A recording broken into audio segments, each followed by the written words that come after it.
Hey guys, tonight we drift back to a time when your alarm clock was a rooster with a vendetta and your Fitbit tracked, well, probably just how close you were to keeling over. You probably won't survive the journey back with us, but the tools are fascinating. Let me know where and when you're tuning in from down below.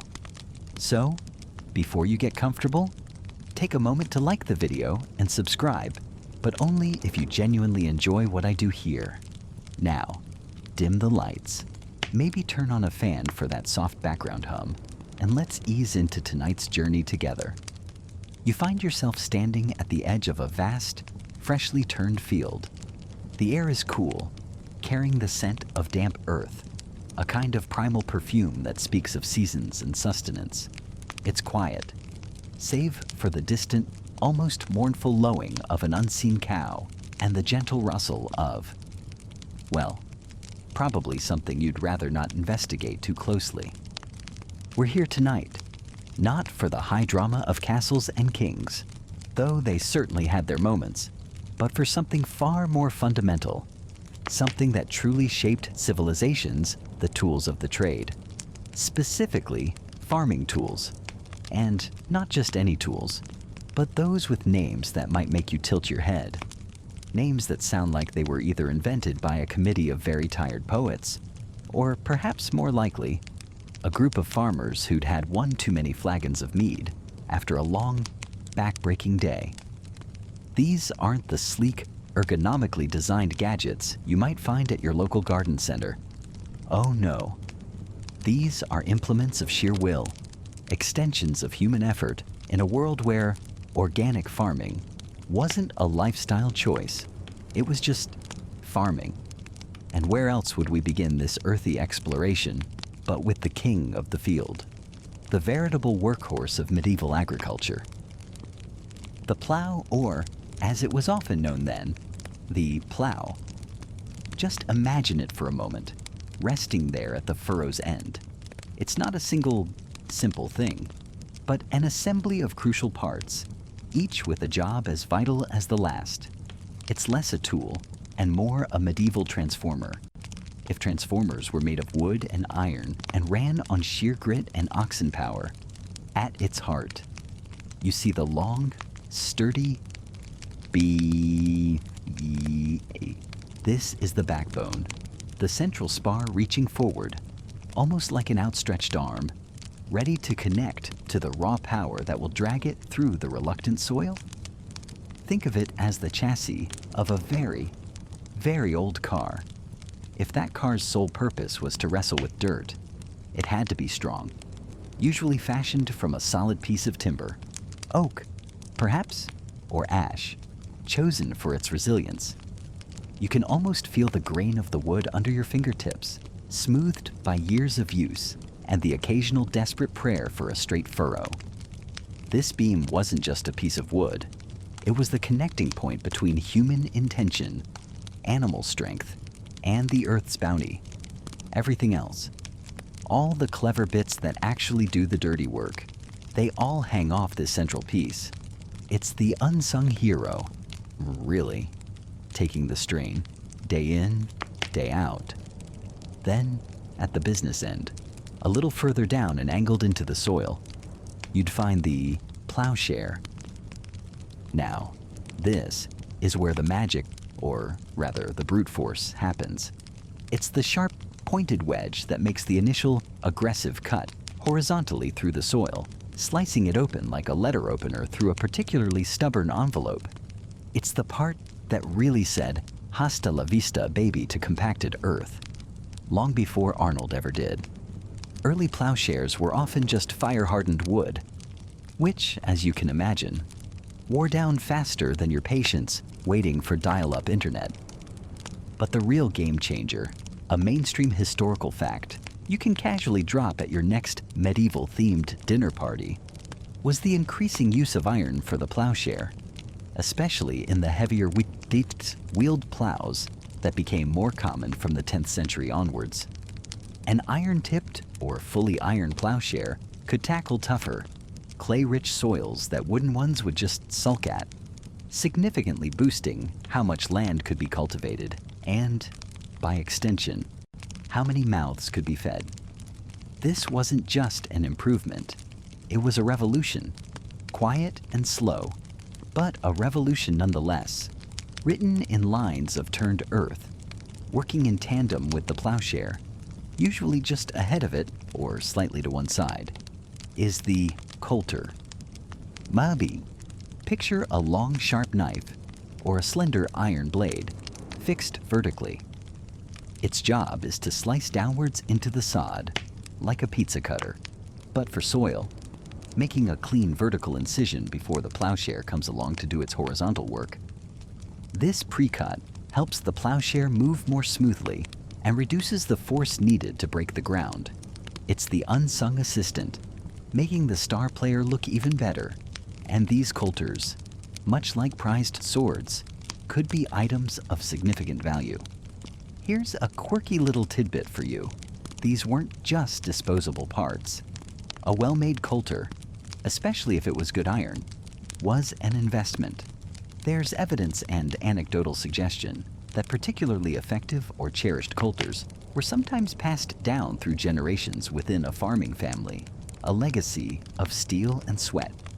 Some might have even been given a little blessing by the village priest, or perhaps had a subtle charm tied to them, a whisper of older beliefs ensuring the blade cut true and the harvest would be bountiful. You can almost imagine a farmer polishing his coulter by firelight, hoping it brings another good season. And once the coulter has made its vertical slice and the plowshare has undercut the strip of earth, what happens next?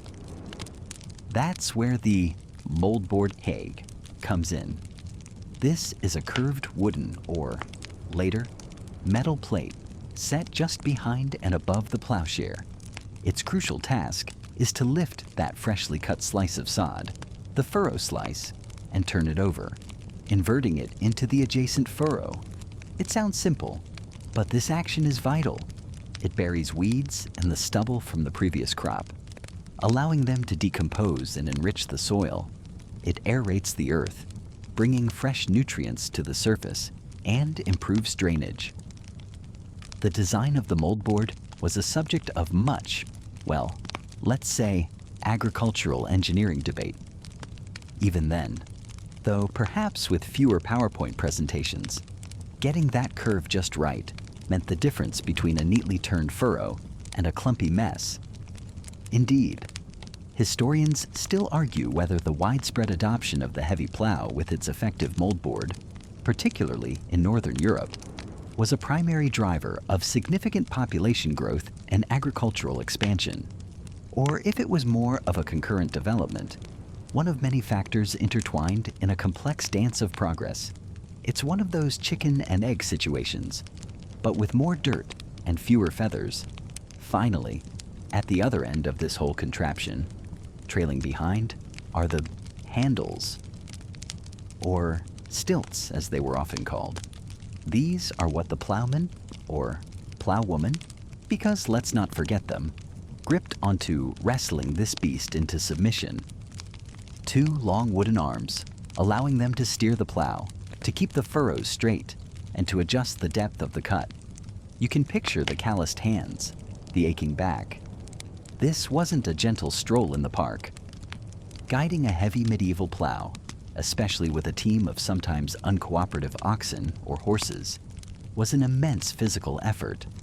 Your medieval peloton was basically this, except the only motivational instructor was the looming specter of impending starvation, and the only soundtrack was the creak of wood and the grunts of exertion.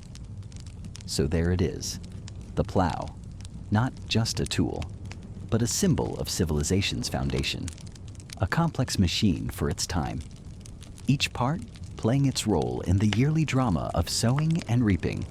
And its name, plow or plow, is straightforward enough. But as we delve deeper into the medieval toolkit, you'll find that not all names are quite so utilitarian. Some are downright poetic, others a bit baffling, and a few, well, they just make you chuckle. And that's where we're heading next, into the nitty-gritty of tools that sound less like they belong in a field and more like characters from a forgotten fantasy novel. So, you're standing there in that damp, newly tilled field, the scent of turned earth, a little bit like wet potatoes and old leaves, filling your nostrils. We've established that this medieval heavy plow, this karuka edei, is a bit of a beast, a serious upgrade from the old scratch plow. Remember? But what makes it tick? Or rather, what makes it so good at, well, trenching? It's all in the peculiar parts, each with its own job, its own slightly odd-sounding name, and its own story to whisper if you listen closely enough. Let's start at the very front, the part that makes the first, decisive move. Imagine you're about to slice into a giant, grassy, stubborn cake. You wouldn't just try to bulldoze through it, would you? No. You'd want a sharp knife to make that initial cut. For the medieval heavy plow, that knife is the coulter. You can almost hear the soft shh as it's drawn from a sheath, though in reality, it's a heavy iron blade, fixed vertically, slicing down into the turf ahead of everything else. Its name comes from the Latin coulter, meaning, quite simply, knife. No frills there. It's like they named it on a Monday morning before their first cup of, whatever passed for coffee back then. Probably weak ale. You see it there. A strong, unwavering line of dark, wet earth appearing as the coulter glides through. It's not just cutting grass, it's severing the dense mat of roots, creating a clear path for the next part of the operation. This vertical slice is crucial, especially in those heavy, clay-rich Northern European soils we talked about. Without the coulter, the plow would just sort of smush and tear, rather than making a clean break. Think of it as the precision surgeon of the team, making that first critical incision with steely determination. It's a bit like trying to open one of those infuriating plastic packages today. Without that initial scissor snip, you're just wrestling with it. The coulter is the medieval farmer's scissor snip for the earth. Now, once the coulter has made its vertical declaration, it's time for the ingenious net, or sometimes called the plowshare. Mammoths, this is the horizontal blade, the one that cuts beneath the sod, slicing the roots from below. If the coulter is the vertical knife, the share is the horizontal one, working in tandem like a perfectly, if rustically, choreographed duo. It's a flat, often triangular piece of iron, and its job is to undercut the strip of turf that the coulter has just outlined. You can feel the immense pressure it's under, the resistance of the compacted earth, the grating sound as it scrapes against unseen stones. The name share comes from an Old English word, seer, meaning a cutting implement, or to cut or divide. Again, wonderfully straightforward. It shares the soil, literally. And then there's its little helper, or perhaps a more robust version of its tip, often called the sock. Now, this is where names get a bit cozier. Isn't it a sock? You picture something soft, perhaps woolly, but this sock is all business, usually an iron sheath or point fitted over the end of the share. Or sometimes the share itself was referred to as the sock. It's the very tip of the spear, the part that takes the most abuse, designed to be replaceable. Smart. Really. Why replace the whole share when just the pointy bit is worn down? It's the medieval equivalent of a replaceable drill bit.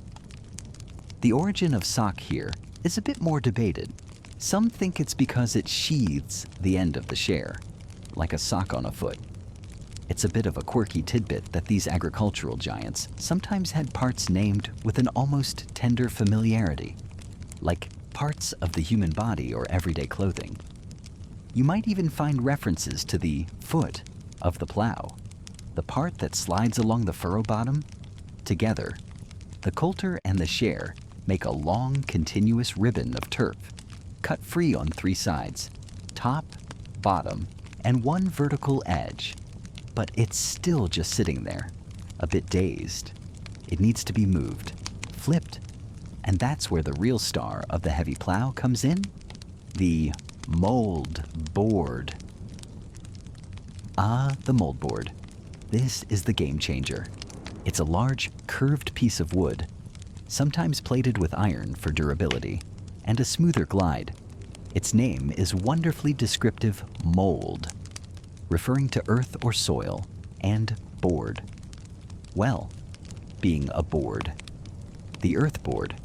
Its function is to lift that freshly cut ribbon of sod, guide it upwards and sideways, and then, and this is the clever bit, turn it completely over, burying the surface vegetation and bringing fresh soil to the top. You can almost see the slow, powerful curl of the earth, like a dark wave, breaking in slow motion, peeling away from the shining curve of the moldboard. The sound is a satisfying, deep sigh as the soil gives way and tumbles into the adjacent furrow. This action, this complete inversion of the sod, is what made the heavy plow so revolutionary for those northern European soils. The asymmetrical moldboard, usually turning the soil to one side, typically the right, was a key innovation that dramatically improved soil aeration and drainage. This is a mainstream historical fact you can take to your next medieval trivia night. You're welcome. It allowed for the cultivation of heavier, wetter, but often more fertile lands that the older ard, or scratch plow, simply couldn't handle effectively. The ard just scratched a groove. The heavy plow, with its moldboard, remade the field. It's this moldboard that creates the characteristic ridge and furrow pattern you can still sometimes see in old European fields, a silent testament to centuries of its work. Historians still argue whether the specific curvature and angle of early moldboards were the result of careful design and experimentation, or more a matter of trial and error with available materials. Was there a medieval Da Vinci of plow design, sketching optimal curves, or just a really observant smithy who noticed one plow worked a bit better than another? The jury's still out on that one. It's almost comical to think of someone trying to explain how to assemble this without a pictographic manual. Right. Connect the stilt to the beam, ensuring the coulter is socketed firmly anterior to the share, which itself must align with the moldboard's lateral thrust. You'd probably end up with a very abstract sculpture and a rather annoyed ox. Perhaps this is why apprenticeships were so long. So, you have these 4 horsemen of the soil apocalypse, so to speak. If the apocalypse means better crop yields, the coulter making the initial slice, the share cutting underneath, the sock taking the brunt of the forward impact, and the mighty moldboard doing the heavy lifting and flipping. Each part, with its functional, sometimes endearingly simple name, plays its vital role. It's a surprisingly sophisticated piece of engineering for its time, a testament to human ingenuity when faced with the fundamental challenge of getting food out of the ground, and a rather good leg workout for the person guiding it. I imagine, not to mention the poor oxen or horses. They didn't have subscription boxes for pre-portioned medieval meals. After all, they had to earn that pottage. Right then, after you've wrestled with that plow, turning over those heavy ribbons of earth, remember that particular joy. The field is a testament to your hard work, yes, but let's be entirely honest. It looks a bit like a giant, very enthusiastic mole has thrown an absolute rager. You've got these great deep furrows, which is what you wanted, but alongside them, and rather alarming collection of clods. Some are the size of your head, others like stubborn, earthy potatoes that simply refuse to be mashed.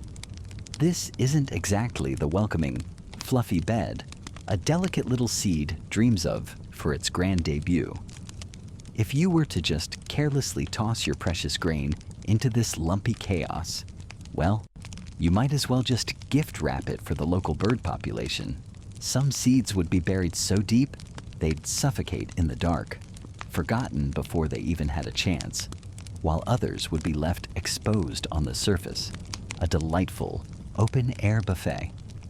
So, no, the job isn't quite done, not by a long shot.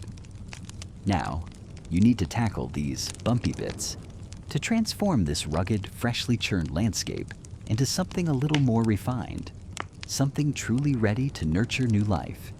And for this crucial task, you turn to the harrow. Now, before your mind conjures up some gleaming, complex piece of 21st century machinery, just pause. Oh no, we're still firmly in the era of ingenious, if somewhat backbreaking, simplicity. Your first option, and perhaps the most ancient of them all, is the charmingly rustic bush harrow. Try to picture it a collection of sturdy branches, perhaps from a hawthorn or a similar tough, twiggy tree, all bound together, maybe with sinew or rough cordage. Sometimes a heavier log forms the backbone of this contraption, with these branches lashed firmly to it, creating a sort of giant, scratchy, oversized broom for the earth. You hitch this rather primitive-looking implement to your ox, or, if you're particularly unlucky, or an ox short, perhaps to your own weary shoulders, and you begin to drag it across those freshly plowed furrows. As it moves, you hear the dry rustle and insistent scrape of wood against earth, the occasional snap of smaller twigs giving way, the dull thud as it catches on a particularly obstinate clod. It doesn't so much cut the soil as it aggressively persuades it, bullying it into submission. The tangled mass of branches catches the larger lumps, dragging them, tumbling them, gradually breaking them down into smaller pieces. It's a bit like giving the entire field a very vigorous combing with the world's most organic, and frankly, quite aggressive hairbrush. It's not elegant, not by any stretch of the imagination. You might even look at it and think, surely this chaotic bundle of sticks can't be all that effective. But then you pause, look back over your shoulder, and you see the subtle difference. The sharp, proud peaks of the furrows are softened, the valleys slightly filled in. It's still rough, make no mistake, but it's a less rough. If you follow my drift, the soil is beginning to look less like a recently abandoned battlefield and more like a very, very coarse sandbox. This wasn't exactly a spa day for the soil, more like an aggressive exfoliation, really, designed to get rid of all those imperfections. Then, perhaps, if you're moving up in the agricultural world, or if your local blacksmith is feeling generous, you graduate to the spiked harrow, sometimes also known as the peg-tooth harrow. This feels like a significant technological leap, relatively speaking, of course. Picture a sturdy wooden frame, often A-shaped or rectangular for stability and even coverage, and driven into this frame are rows of wooden pegs, or if you're a bit more advanced and prosperous, actual iron spikes. These teeth, as they're aptly called, are usually about 6 to 8 inches long, protruding downwards like a very intimidating set of dentures designed specifically for the earth. This basic design, in various forms and materials, has been an absolute mainstay for centuries, and it's for good reason. In fact, evidence of harrows, or at least what we could call proto-harrows, dates all the way back to ancient Egypt and Mesopotamia, showing just how fundamental this step has always been to coaxing a decent crop from the land. It's a testament to its fundamental effectiveness that the core principle hasn't changed all that dramatically. Even when you look at some modern harrows today, you drag this spiked framework across the field, and now the action is more direct, more assertive.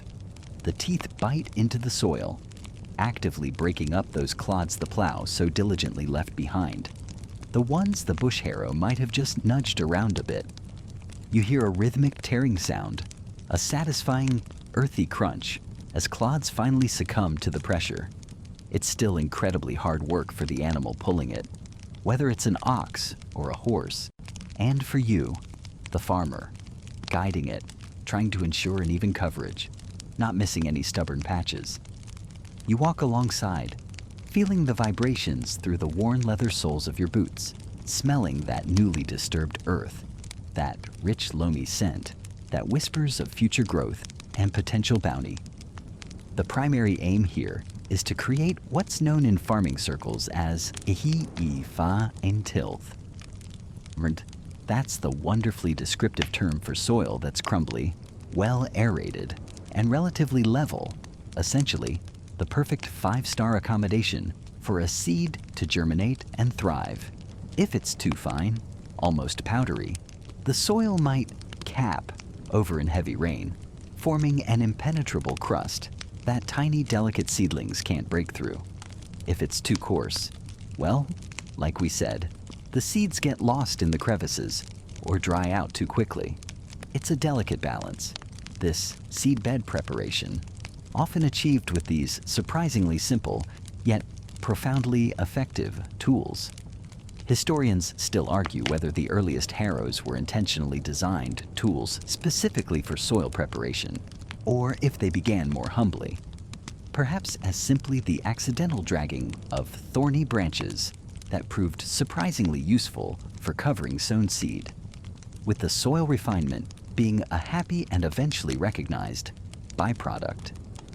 It's one of those fascinating chicken or the egg scenarios, its true origins likely lost to the unrecorded mists of early agricultural experimentation and innovation. But regardless of their exact origin story, their utility was and remains utterly undeniable. The true beauty of these harrows, both the humble bush harrow and the more advanced spiked harrow, lies in their inherent simplicity. Constructed primarily from readily available materials, wood, mostly, with a bit of iron if you were lucky, they could be built and, crucially, repaired by the farmer themselves or by the local village carpenter or blacksmith. There are no complex moving parts to seize up or break, no intricate mechanisms to go frustratingly wrong at the most inconvenient moment. If a wooden peg on your spiked harrow snapped, you whittled a new one. If your bush harrow started looking a bit sparse and lost a few too many branches, you went out to the woods or hedgerow and cut some more. This inherent simplicity made them incredibly resilient and adaptable to local conditions and resources. You didn't need a specialized workshop or imported parts from distant lands. It was all very local, very sustainable, long before those terms became fashionable buzzwords. And they were undeniably effective. They broke down the compacted earth churned up by the plow, allowing vital air and moisture to penetrate more easily down to where the seeds would rest. They leveled the surface, which is crucial not just for uniform germination, but also for ensuring that when it rains, or when you irrigate, if you have such a system, the water distributes more evenly across the field rather than pooling in some areas and leaving others parched and barren. This leveling action also served as an early form of weed control, as a first pass with the harrow could uproot and desiccate young, opportunistic weeds that had dared to sprout in the disturbed soil. It's quite something to consider that some very early harrows were literally just a single heavy log, perhaps with a few stubborn branches still attached, which, when dragged across the plowed land, did a surprisingly decent job of smoothing things out, a sort of less is more approach to soil cultivation. If less meant whatever hefty piece of timber you could find and convince your long-suffering ox to pull. It's almost comical to think of now, especially when we consider our modern, laser-guided agricultural behemoths. But this was cutting-edge stuff for its time. Well, maybe not precisely cutting edge, more like dragging edge, if we're being pedantic. The weight of the harrow itself was also a significant factor in its performance. A light harrow might just skim over the surface, doing a superficial job. In contrast, a heavier one, or one deliberately weighted down, sometimes with large stones piled on top, or even, as some anecdotal accounts and illustrations from the period suggest, with a child or two perched on the frame for extra ballast, would penetrate deeper into the soil, doing a more thorough and effective job of breaking up clods and leveling the ground. Let's just say occupational health and safety regulations had a slightly different, shall we say, flexible interpretation back then. The singular goal was simply to get that seedbed just right, using whatever means were available and deemed necessary. After all, your family's survival through the coming year, your entire community's sustenance, often depended directly on the success of this groundwork. No pressure, right?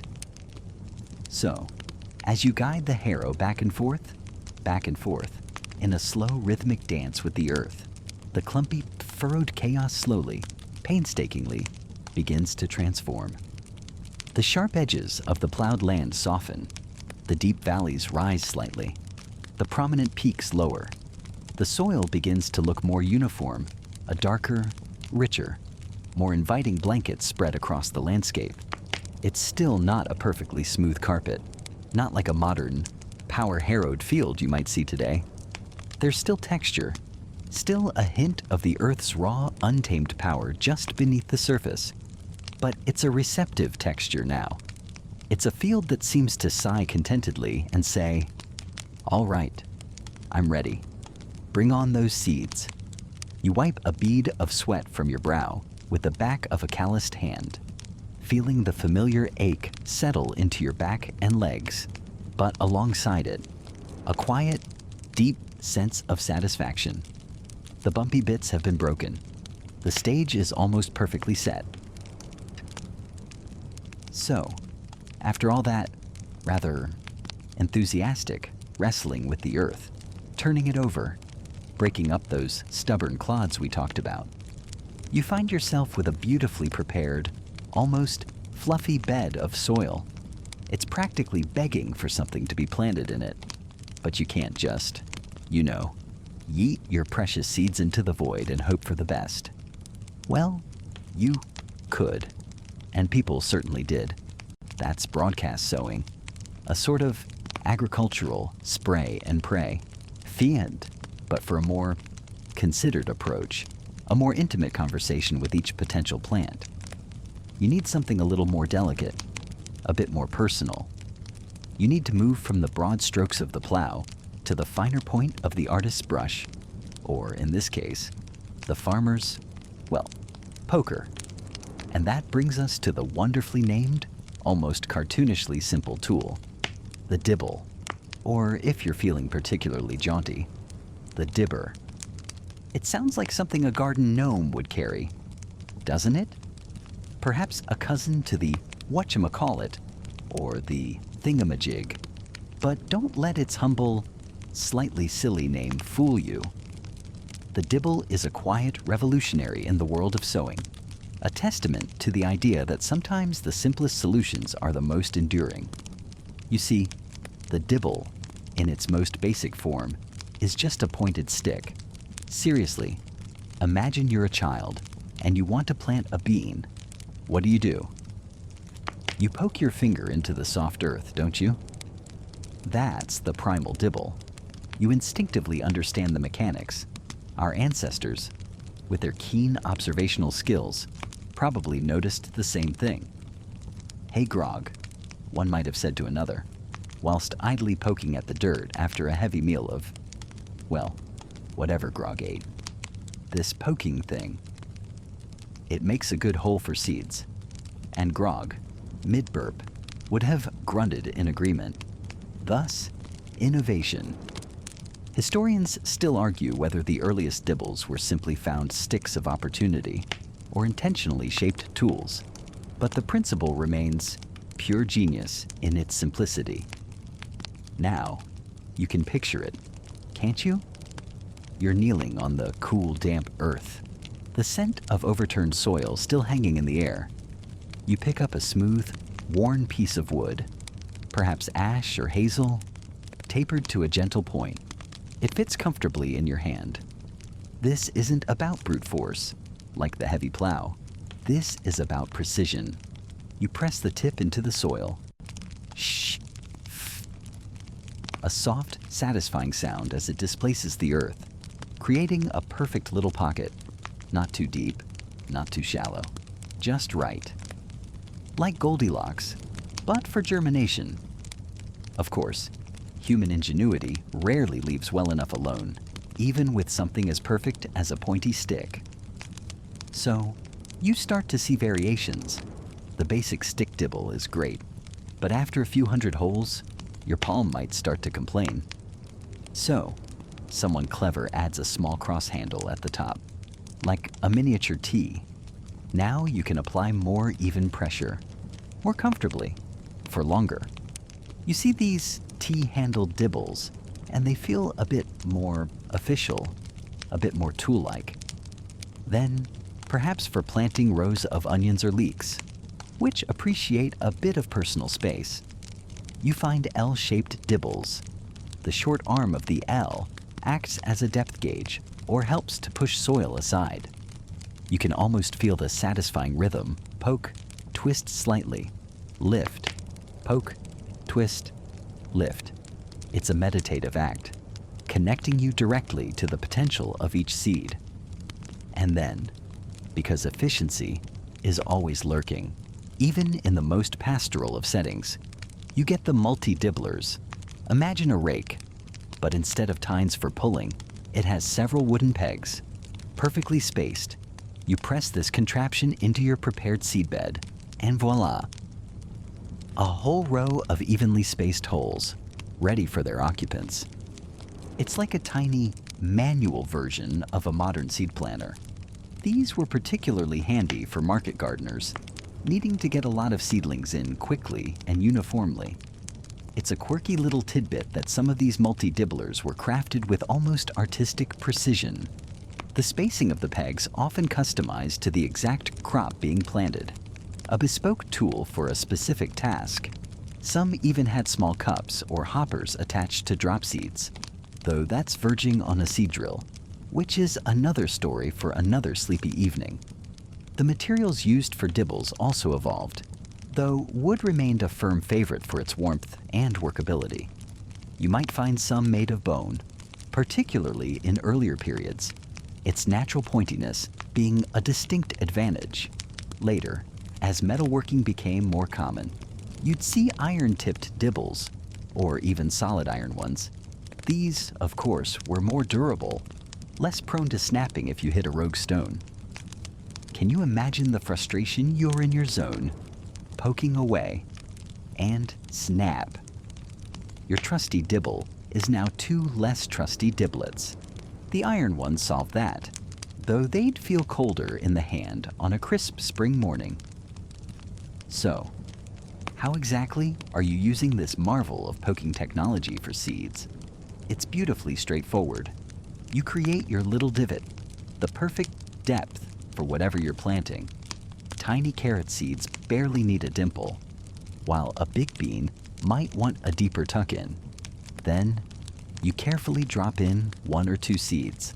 This is a far cry from scattering handfuls and hoping some land in a good spot. This is targeted, individual attention. You're essentially giving each seed its own little prepared bedroom. No more competing with 10 siblings for the same patch of sunlight and nutrients, right from the get-go. And it's not just for seeds. The dibble is your best friend when it comes to transplanting seedlings. Those tender little plants you've nurtured in a seed tray. Remember those. When they're sturdy enough to face the big wide world of the garden bed, you use your dibble to make a hole just the right size and depth for their delicate root ball. You then gently tuck the seedling in, firming the soil around it with your fingers or the dibble itself. It's a gentle art, ensuring the roots have good contact with the soil without being compacted too tightly. You're essentially performing a very careful, very small-scale excavation and relocation service. A mainstream historical fact for you dibbles, in various forms, have been used since at least Roman times, and likely much, much earlier. The Roman agricultural writer Columella mentions tools that function as dibbles for planting vines and other crops. It's one of those tools that's so fundamental, it probably popped up independently in agricultural societies all over the world. Why reinvent the wheel when a pointy stick does the job so elegantly? And that name, dibble, or dibber, it's just so descriptive. It sounds like what it does. Dib, dib, dib. Poke, poke. It's onomatopoeic in simple and utterly unpretentious. Unlike some of the grander, more fearsome-sounding agricultural implements, the dibble is approachable. It doesn't demand respect through size or complexity, but earns it through sheer elegant utility. It's the kind of word that probably made ancient farmers chuckle too. Oi, pass us the dibber, would ya? My royal poker has gone blunt. Okay, maybe they didn't say royal poker, but you get the idea. It's a friendly tool. You can almost feel the satisfying repetition, the quiet focus it demands.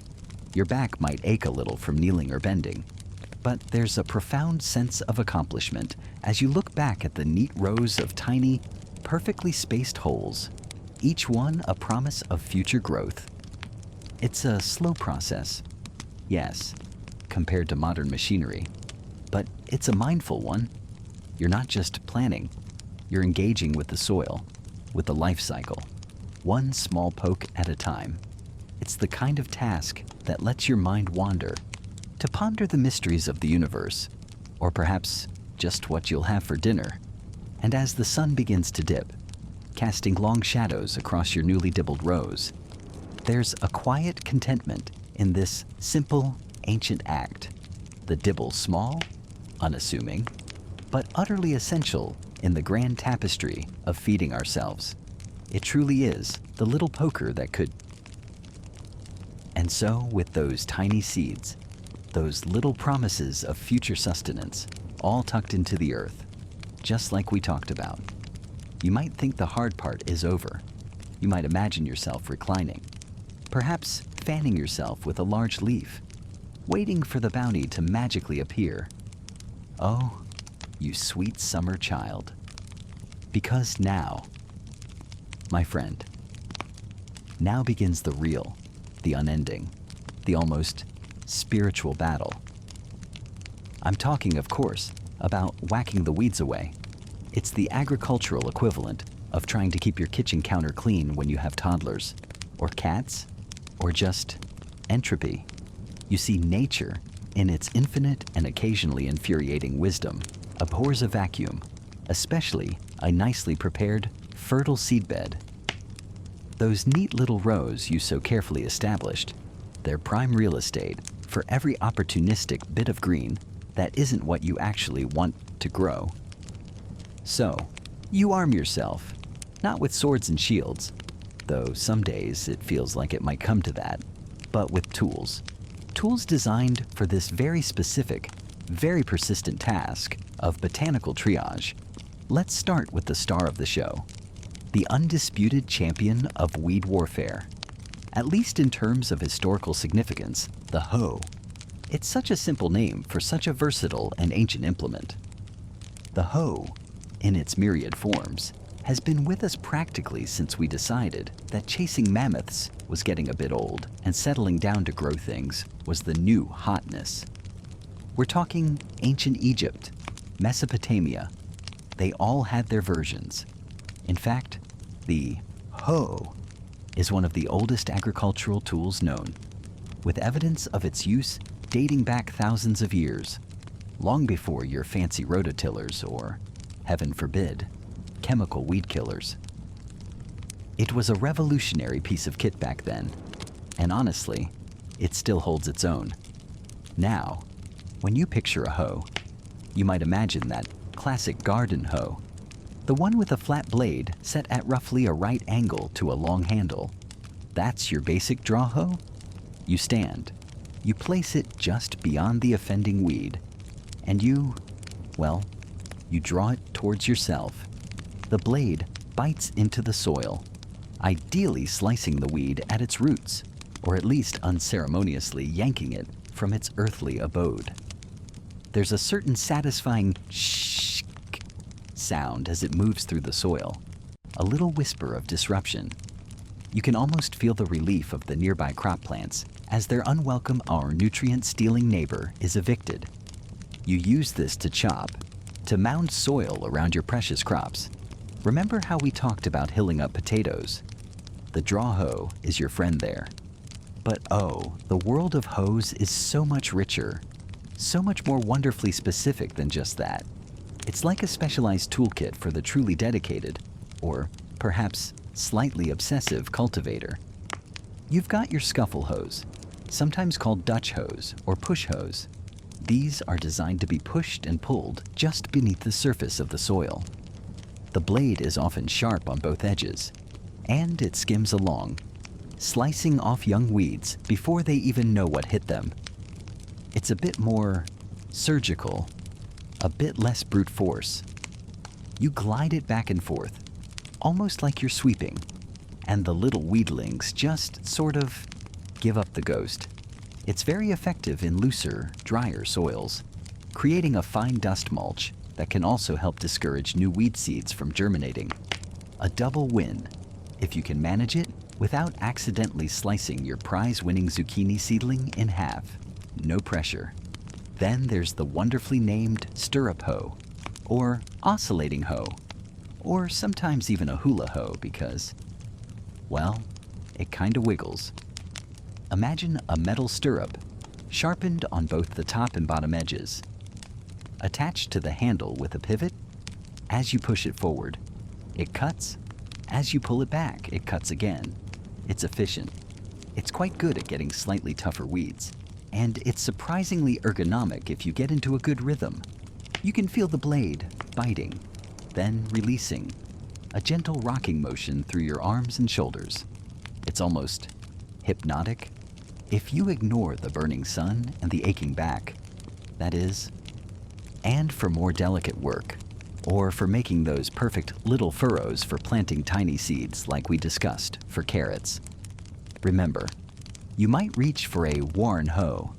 This one often has a triangular or heart-shaped blade, pointed and perfect for precision tasks. It's like the fine-tipped marker pen of the hoe world. You can use that point to get right in close to your delicate seedlings, nudging out invaders without disturbing your intended crop. It's also brilliant for digging out those stubborn, tap-rooted weeds that seem to think they're drilling for oil. Of course, the materials have evolved. Early hoes were incredibly rudimentary. A truly quirky and lesser-known tidbit is that some of the earliest hoes were made from animal shoulder blades, scapulae, lashed to wooden handles. Can you imagine out there, tilling the soil with a bit of bone? It speaks volumes about human ingenuity, making do with what's available. Modern hoes are typically steel, often high-carbon steel for durability and sharpness, attached to handles of wood, fiberglass, steel, or metal. The quest for the perfect balance, the imperfect weight, the blade that stays sharpest longest, it's an ongoing saga. Historians still argue whether the transition from simple digging sticks to these more complex bladed hoes represented a single, brilliant invention that spread outwards, or if it was a case of multiple independent developments across different early agricultural communities. It's one of those delightful chicken or the egg scenarios, but with more dirt involved. Beyond the long-handled hoes, there's a whole universe of hand tools for close quarters combat. You've got your trusty hand trowel, essentially a miniature shovel, perfect for digging out individual weeds, roots and all. And its cousin, the hand fork, or cultivator, with its sharp tines, excellent for loosening compacted soil around plants and pulling out clumps of grassy weeds. You get down on your hands and knees for this work, a much more intimate encounter with the earth and its less welcome inhabitants. You can feel the texture of the soil, the dampness, the surprisingly strong grip of a weed root. Then there are the specialized assassins, like the dandelion weeder, often called a fishtail weeder. It's a long, slender tool with a forked tip, designed specifically to plunge deep alongside those infuriatingly persistent taproots, dandelions, docks, thistles, and pry them out. There's a profound, almost primal satisfaction when you manage to extract a 12-inch taproot intact. It's a small victory, but in the grand scheme of weed warfare, you take what you can get. Sometimes I think if we could harness the sheer stubbornness of a dandelion root, we could power a small city.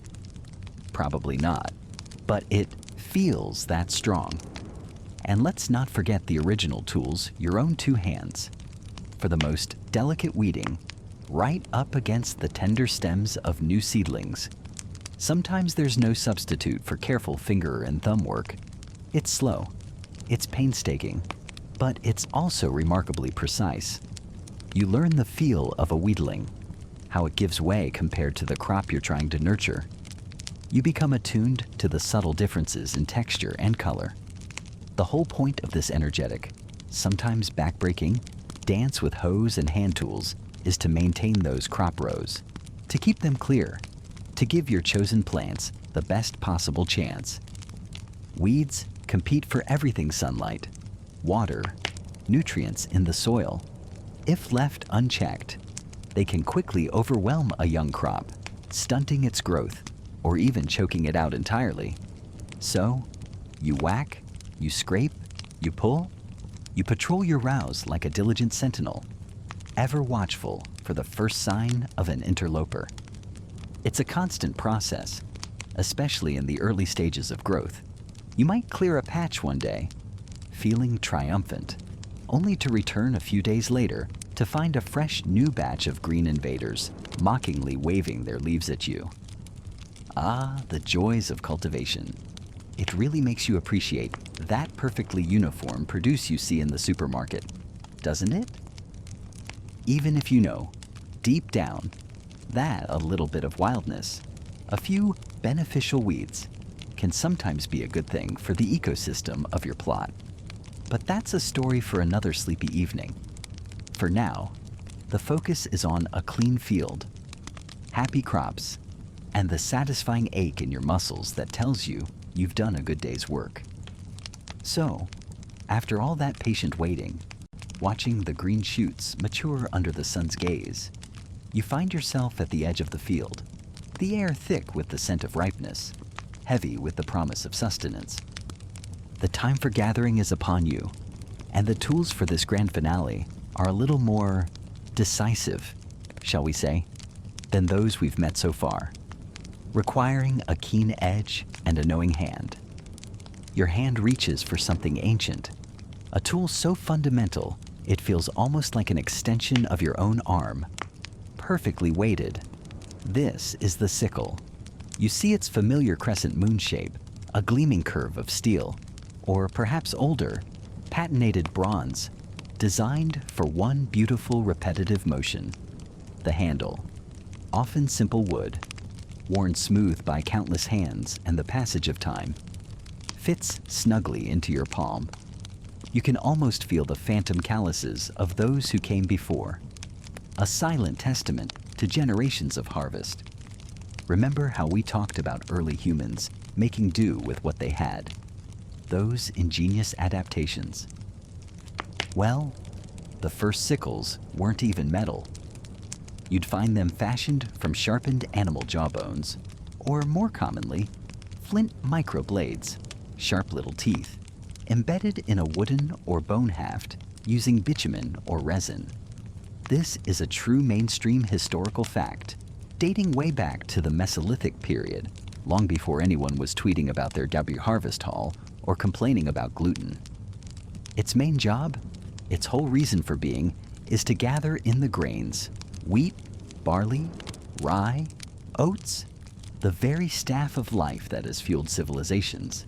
You'd grasp a bundle of dry, rustling stalks with one hand, feeling their surprising roughness and the weight of the grain heads, and with the other, draw the sickle's blade towards you in a swift, slicing arc.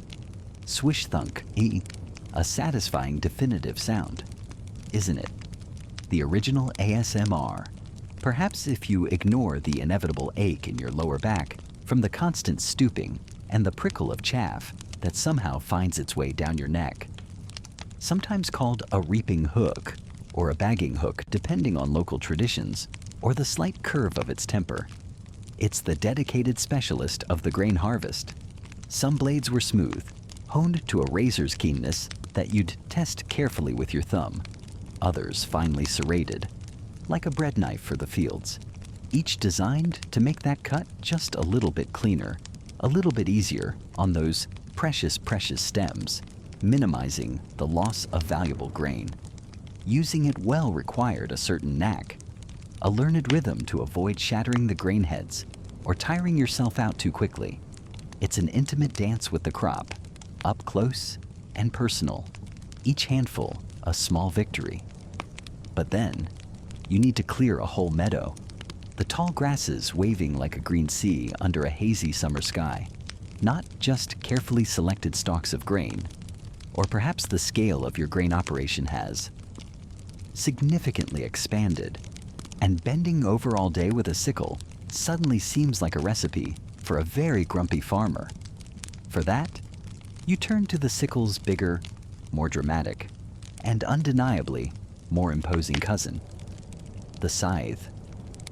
Oh yes, the one the Grim Reaper famously carries. Though, let's be honest, he probably doesn't spend much time worrying about the quality of his hay or proper blade alignment for an efficient cut. His is more of a statement piece, really, a bit of agricultural branding for the afterlife. The scythe is a different beast altogether. You stand tall with this one, a welcome change of posture after the sickle's bow, your hands gripping a long, often beautifully crafted wooden handle called a snath. This snath, sometimes made of resilient ash, sometimes lighter willow, might have one or two smaller handles, or nib projecting from it, perfectly placed for leverage and to guide the sweep. These nibs are often adjustable, because one size never truly fits all, especially when you're swinging a blade that can be 3 to 5 feet long. You're not stooping now, not anymore. Instead, you move with your whole body, a flowing, almost meditative motion, planting your feet and swinging the scythe in a wide, graceful, and powerful sweep from right to left before you. The long, slightly curved blade, a ribbon of sharpened steel, whispers through the base of the grass or sometimes the grain.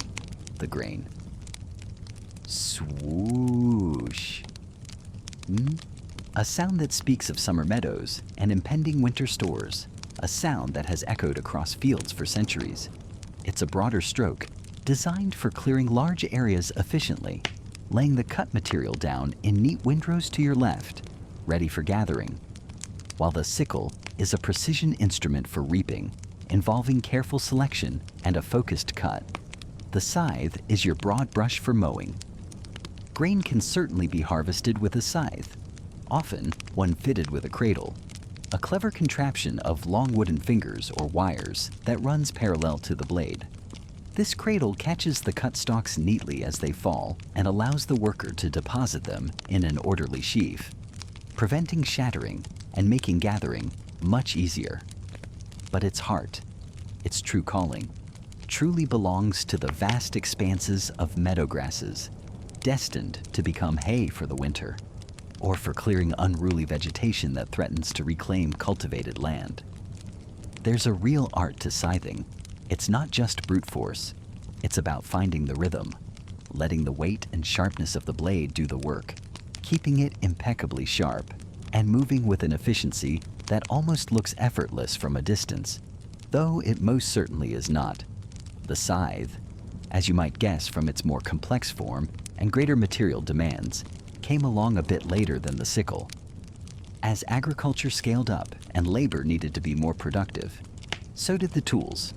You see the evolution in the blades, from heavier iron to increasingly refined steel, capable of holding a wicked edge for longer. And the snaths, too, evolved. You'd find straight ones, curved ones, all in an attempt to make that rhythmic swing a little less taxing on the body, a little more harmonious with human movement. It's like the original ergonomic design, before standing desks and lumbar support were even a glimmer in an inventor's eye. Born from pure necessity and countless hours of toil. And here's a wonderfully specific, almost meditative detail for you. A testament to the care these tools received. Keeping a scythe blade sharp wasn't always just about a quick pass with a whetstone, which you'd carry with you in a little water-filled horn or wooden container at your belt. For the finest edges, the blade was peened. No, and this involved painstakingly hammering the cutting edge very thin on a small and portable anvil, often right in the field. It was a true skill, requiring a delicate touch, creating an edge that was both incredibly sharp and resilient, ready to sing through the grass. Imagine the quiet concentration, the tiny tink, tink, tink. In the pre-dawn light or during a midday break, a rhythmic counterpoint to the chirping crickets. You'd also notice quite a bit of local flavor in scythe design, a beautiful diversity reflecting regional needs and traditions. The classic American scythe typically has a steam-bent curved snath and a more robust blade attachment, often seen as better for rougher conditions. In contrast, the European or Austrian scythe often features a lighter, straight snath and a more delicate R-tensioned blade attachment that some swear by for its nimbleness. It's subtle to the untrained eye, but these differences spoke to regional traditions and the specific demands of the local terrain or crop. You'd have bush scythes with shorter, heavier, tougher blades for clearing brambles and young saplings, and then these longer, more elegant grass scythes that seemed to almost float over the ground, leaving a perfect stubble. It wasn't a one-scythe-fits-all world. Oh no. You had your scythe wardrobe, carefully selected for the day's task. It's interesting, really, how these tools shape not just the landscape, but also human society. Historians still argue whether the widespread adoption of the scythe for grain harvesting, particularly with those cradles I mentioned, was a cause or a consequence of changing agricultural labor patterns and the availability of workers in the later medieval and early modern periods. Did the tool enable new systems of larger-scale farming? Or did new systems demand a more efficient tool to keep up? It's one of those chicken or the egg scenarios that keeps academics happily occupied in their ivory towers. Bless their tweed-clad hearts.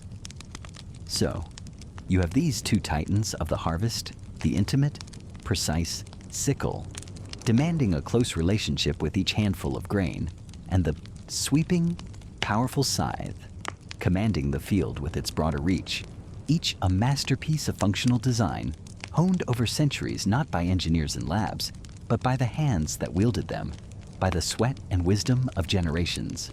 They represent not just the gathering of sustenance, but a deep connection to the rhythm of the seasons, a cycle of effort and reward that defined life for so many. The sun beats down, the scent of cut stems and warm earth fills the air, and for a moment, using these tools in your mind's eye, you are part of that ancient, unbroken chain of bringing in the bounty. No apps, no notifications, just the feel of the tool in your hand and the satisfying swish of the blade. Almost makes you want to take up scything as a hobby, doesn't it? Maybe start a scythe yoga class in the park, or perhaps not.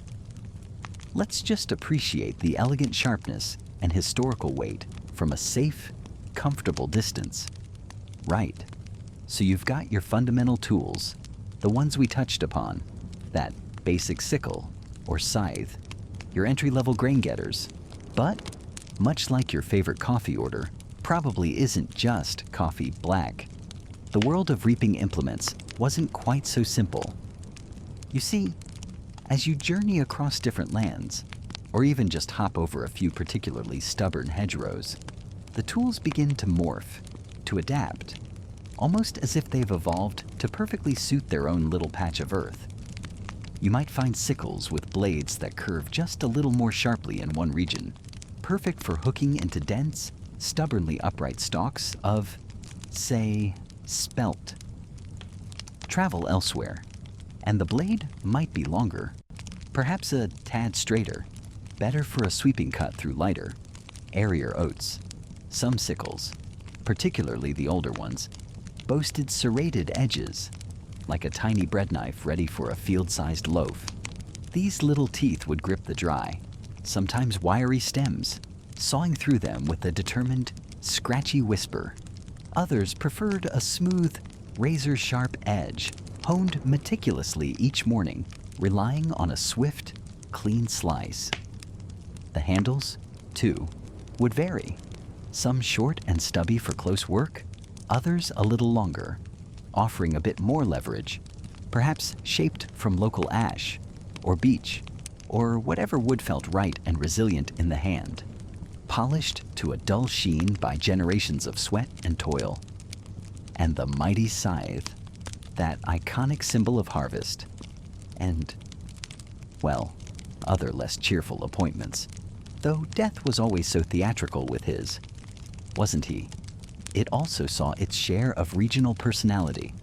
You wouldn't use the same sweeping, wide-bladed scythe designed for the flat, expansive wheat fields of one area on the steeply terraced, pocket-sized plots you might find nestled in mountainous terrain. There, a shorter, more maneuverable blade, or even a return to the trusty sickle, would make far more sense.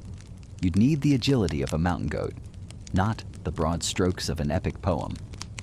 The angle at which the blade attached to the snath, that long curved handle we've seen, could also be subtly different, tweaked to suit the height of the local crop or the preferred stance of the reapers. It's a mainstream historical fact that the development and widespread adoption of the scythe, particularly in Europe from the medieval period onwards, represented a significant leap in agricultural productivity. One person with a scythe could clear far more ground, far more quickly, than several people wielding sickles, freeing up labor for other crucial tasks. You could almost hear the collective sigh of relief, or maybe just a slightly less strained grunt, ripple across the fields. Now, these primary cutters often didn't work alone. They had companions, complementary tools that made the whole arduous process just a fraction more bearable. One of the simplest, yet most effective, was the reaping hook. Picture this in one hand. You have your sickle, ready to slice. In the other, you hold a reaping hook, sometimes just a piece of wood with a hook-like curve, or a small, unsharpened metal hook. You'd use this to gather a manageable bunch of stalks, pull them towards you, hold them steady, and then make your cut with the sickle.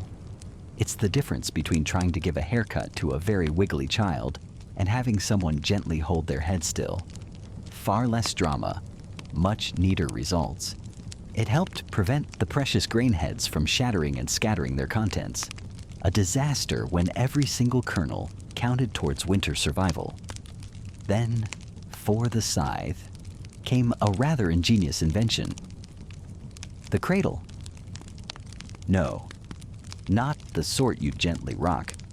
Though after a day swinging a scythe, you might well wish for one. This cradle was an addition to the scythe itself, a framework of long, curved wooden or wire tines, arranged a bit like the fingers of a skeletal hand or a lightweight rake, running parallel to the blade. As you swung the scythe and the grain fell, instead of just toppling haphazardly onto the stubble, it would be caught by these tines. With a slight, practiced flick of the wrist at the end of the stroke, the reaper could then deposit this collected bundle of grain neatly to one side, forming a tidy row of what we call a swath, a prepackaged sheaf in waiting. This was a huge step up, especially for taller grains like wheat or rye. It meant less bending down to gather the cut stalks, saving backs and speeding up the process considerably.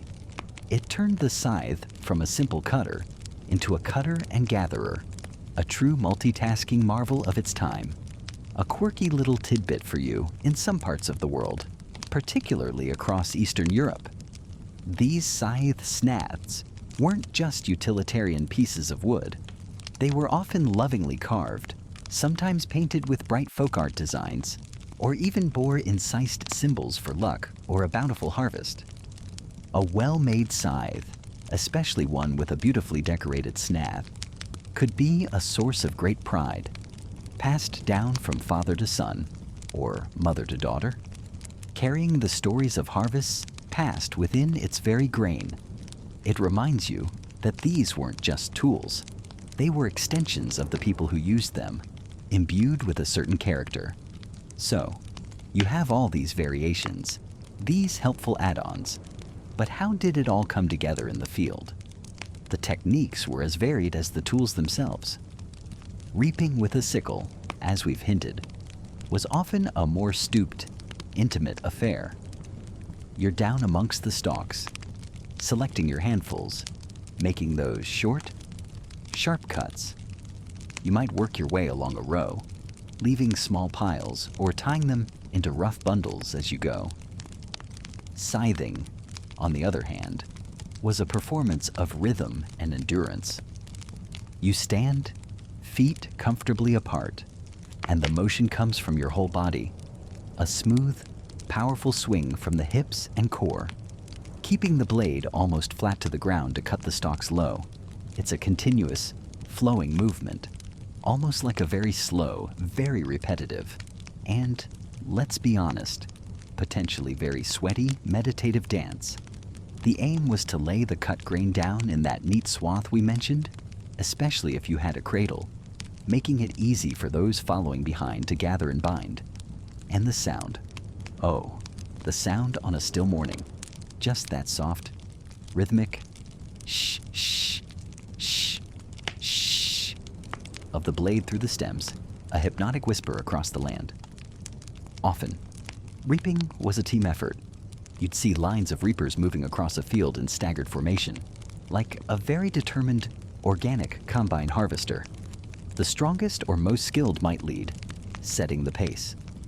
Others would follow, cutting their assigned section, or perhaps their task was to gather the cut grain and bind it into sheaves using twists of straw or specially prepared lengths of twine.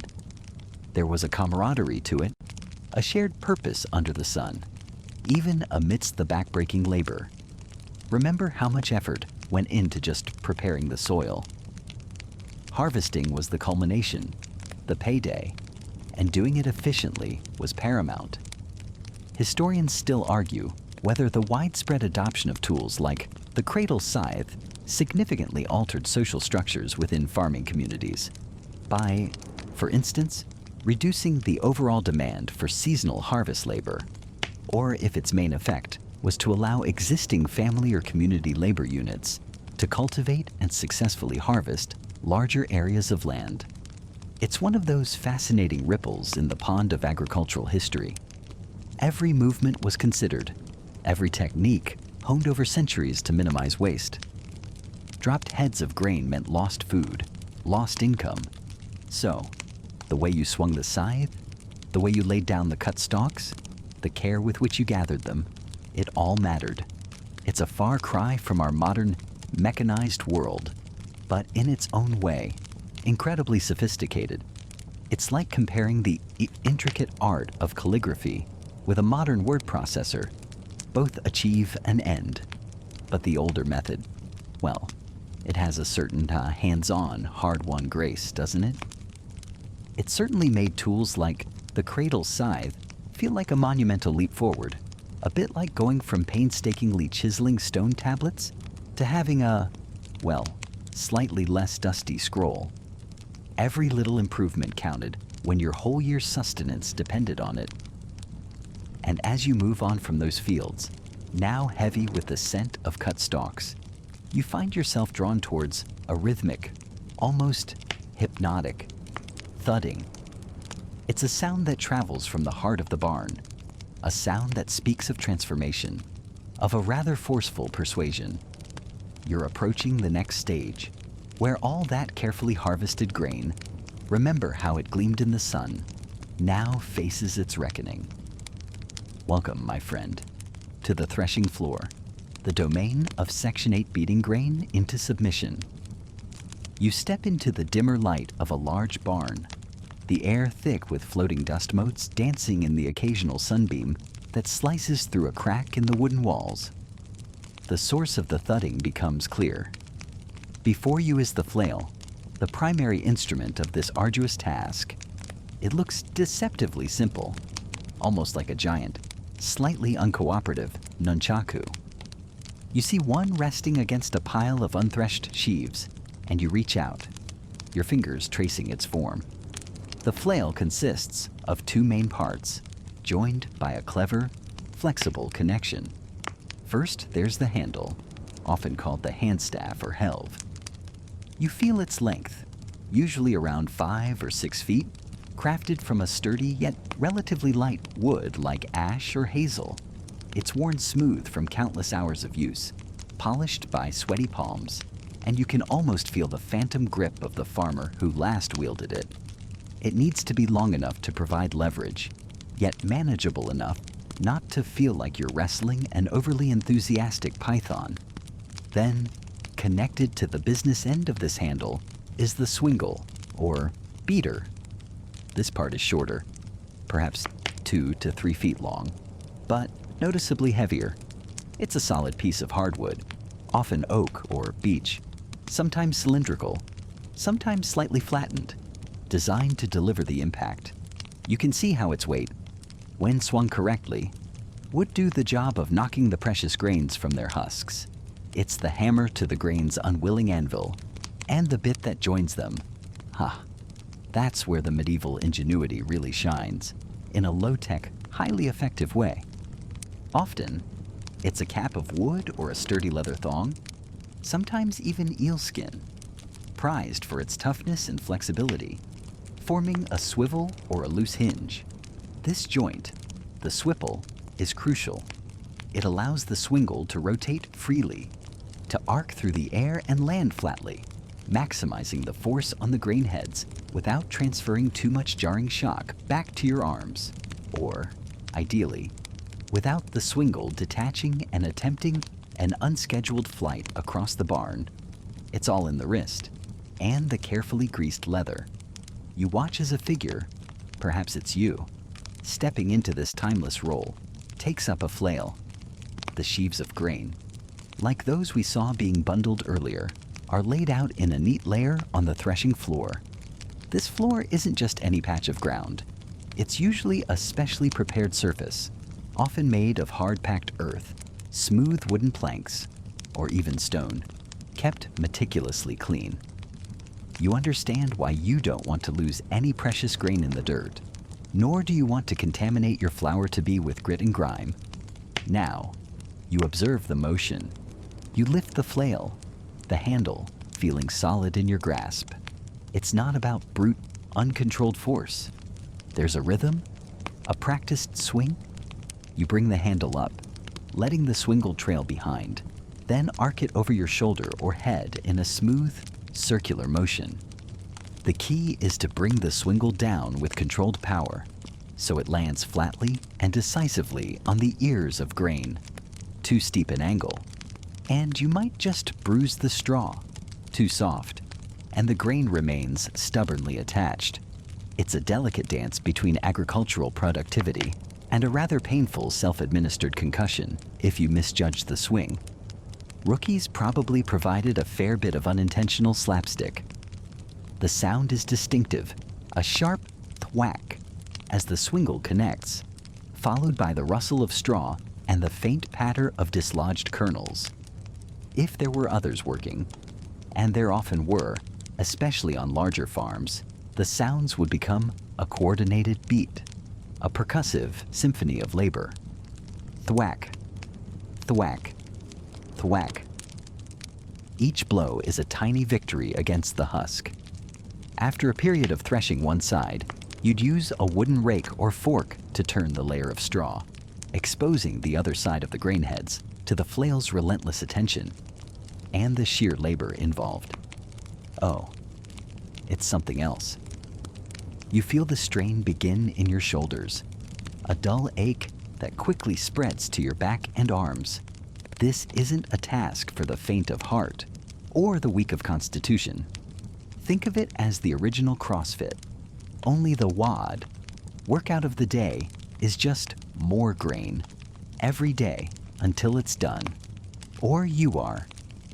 There's no timer beeping, no motivational posters, just the ever-present pile of unthreshed grain and the knowledge that the coming winter depends on this. The mainstream historical fact here is that the flail was an incredibly widespread tool, used for threshing across vast swathes of Europe and Asia for literally thousands of years, remaining a common sight on farms well into the 19th century, and in some more remote places, even into the 20th. Its simple design belied its incredible staying power. The air around you grows thick with dust and chaff, tiny particles of straw, husk, and other plant matter liberated by your efforts. You breathe it in, feel it settle on your skin, in your hair, a fine, itchy powder. It gets in your eyes, your throat. You can almost taste the dryness. This is the original vape cloud, but significantly less pleasant and with more bits of actual plant in it. You can imagine the coughing, the constant need to clear your throat, the relief of a mouthful of water, if you were lucky enough to have some nearby. The monotony could be crushing too. Swing, thwack, turn, swing, thwack, turn, for hours, for days, sometimes for weeks after the harvest, depending on the size of the yield. Your mind might wander, or it might just go blessedly blank, focusing only on the rhythm, the feel of the tool, the sight of the straw slowly giving up its treasure. Here's a quirky little tidbit for you. While most flails were simple wood, some specialized versions, particularly those not intended for delicate cereal grains like wheat or barley, might have had the swingle reinforced with bits of iron or even small studs. This was more common for threshing things like beans or flax, where a bit more aggressive persuasion was needed, though you had to be careful not to damage what you were trying to harvest.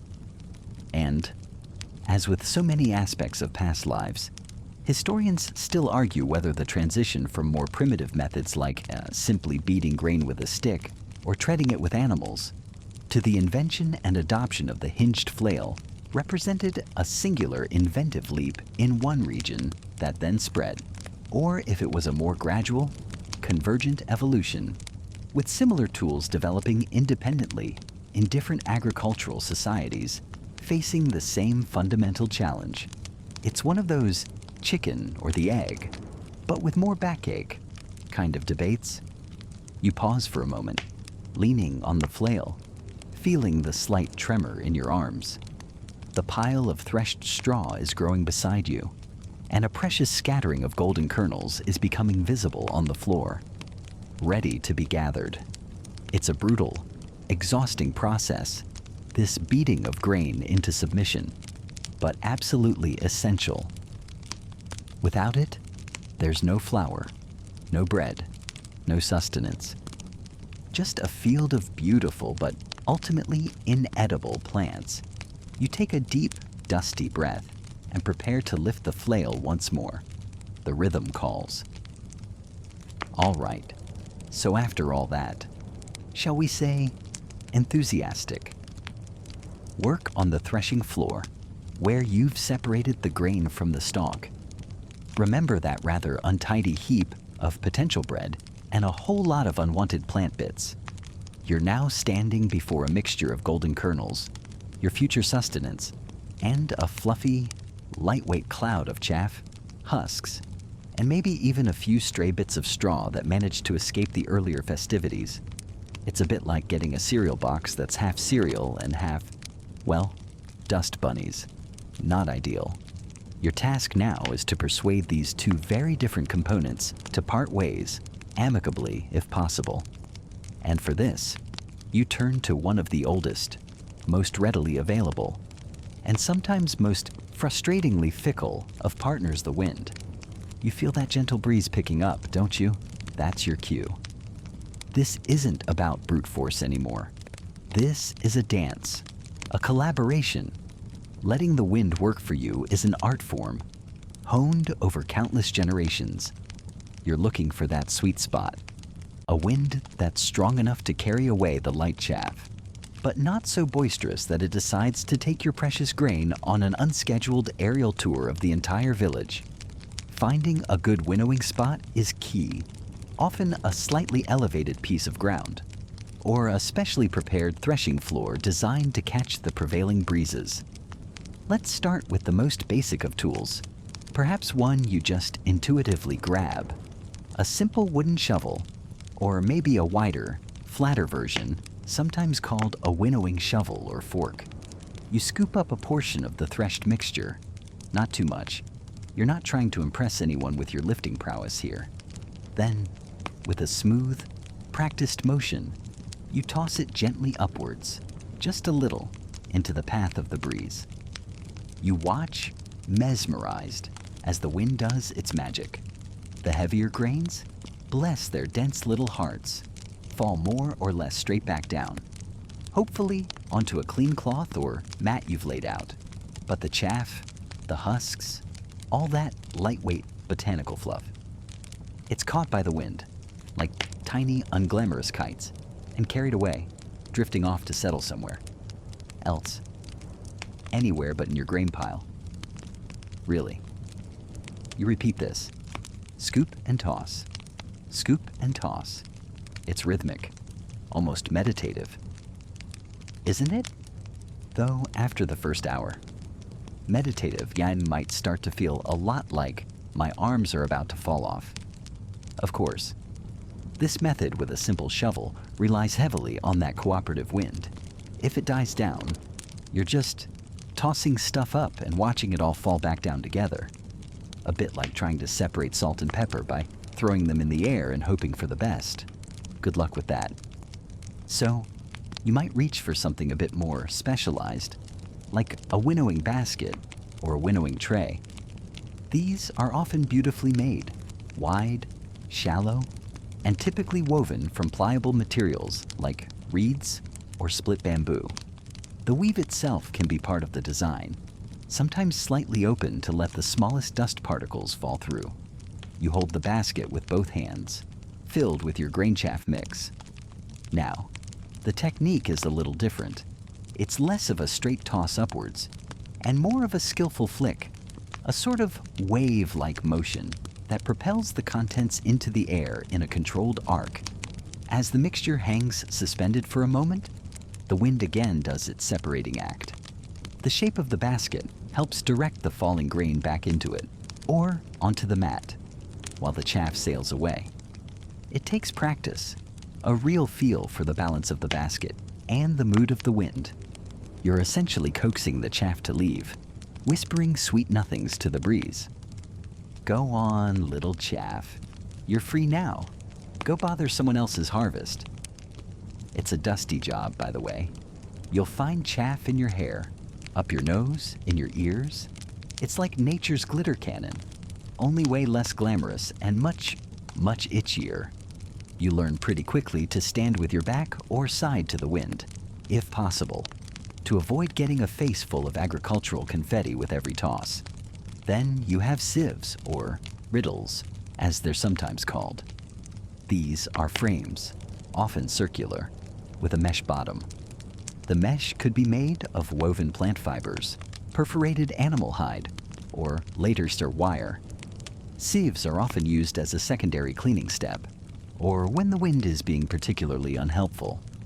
After an initial winnowing with a basket or shovel, you might pour the grain into a sieve by shaking it side to side, or with a gentle up and down motion.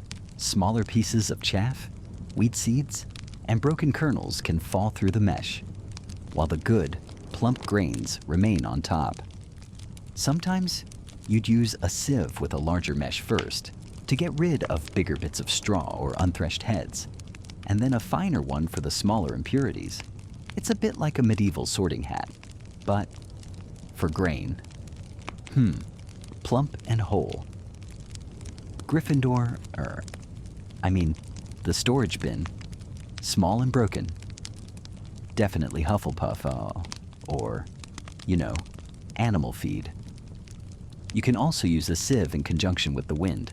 By holding it up and shaking, the wind can carry away the lighter chaff from the top, while the fine dust sifts through the bottom. It's all about layers of separation, gradually refining your harvest. One of the most enduring images of ancient agriculture, seen in countless Egyptian tomb paintings dating back thousands of years, is that of workers winnowing grain, often using shallow baskets and letting the wind carry the chaff away. So, this isn't some newfangled technique we've stumbled upon. It's a practice as old as settled farming itself. It's a testament to human ingenuity, finding such an elegant solution with such simple tools. Now, here's a quirky little tidbit for you in some cultures. The winnowing fan or basket wasn't just a tool. It took on symbolic, even ritualistic, importance. It could be associated with fertility, abundance, or even the separation of good from evil, life from death, given its function of separating the valuable from the worthless. Sometimes, specific chants or prayers were offered to the wind gods to ensure a favorable breeze for winnowing. You wouldn't want to get on the bad side of Aeolus when your winter food supply is literally up in the air. And, as with so many ancient technologies, historians still argue whether the fundamental techniques of wind-based winnowing, particularly the use of specialized baskets, developed independently in various agricultural heartlands, or if the idea spread from a single or very few points of origin. It's one of those chicken or the egg scenarios, but with more dust. The efficiency of these manual methods is, of course, entirely dependent on the skill of the operator and the cooperation of the elements. A still day means no winnowing, or a very slow, laborious process of trying to create your own breeze by fanning, which is about as effective as trying to dry your hair with a polite cough. Too strong a wind, and you risk losing a significant portion of your precious grain. Watching it skitter away with the chaff, which is just heartbreaking after all the work you've put in, from plowing that field we talked about ages ago, right through to threshing. You become acutely aware of the air around you, the subtle shifts in wind direction and strength. You're not just a farmer, you're a part-time meteorologist, a connoisseur of breezes.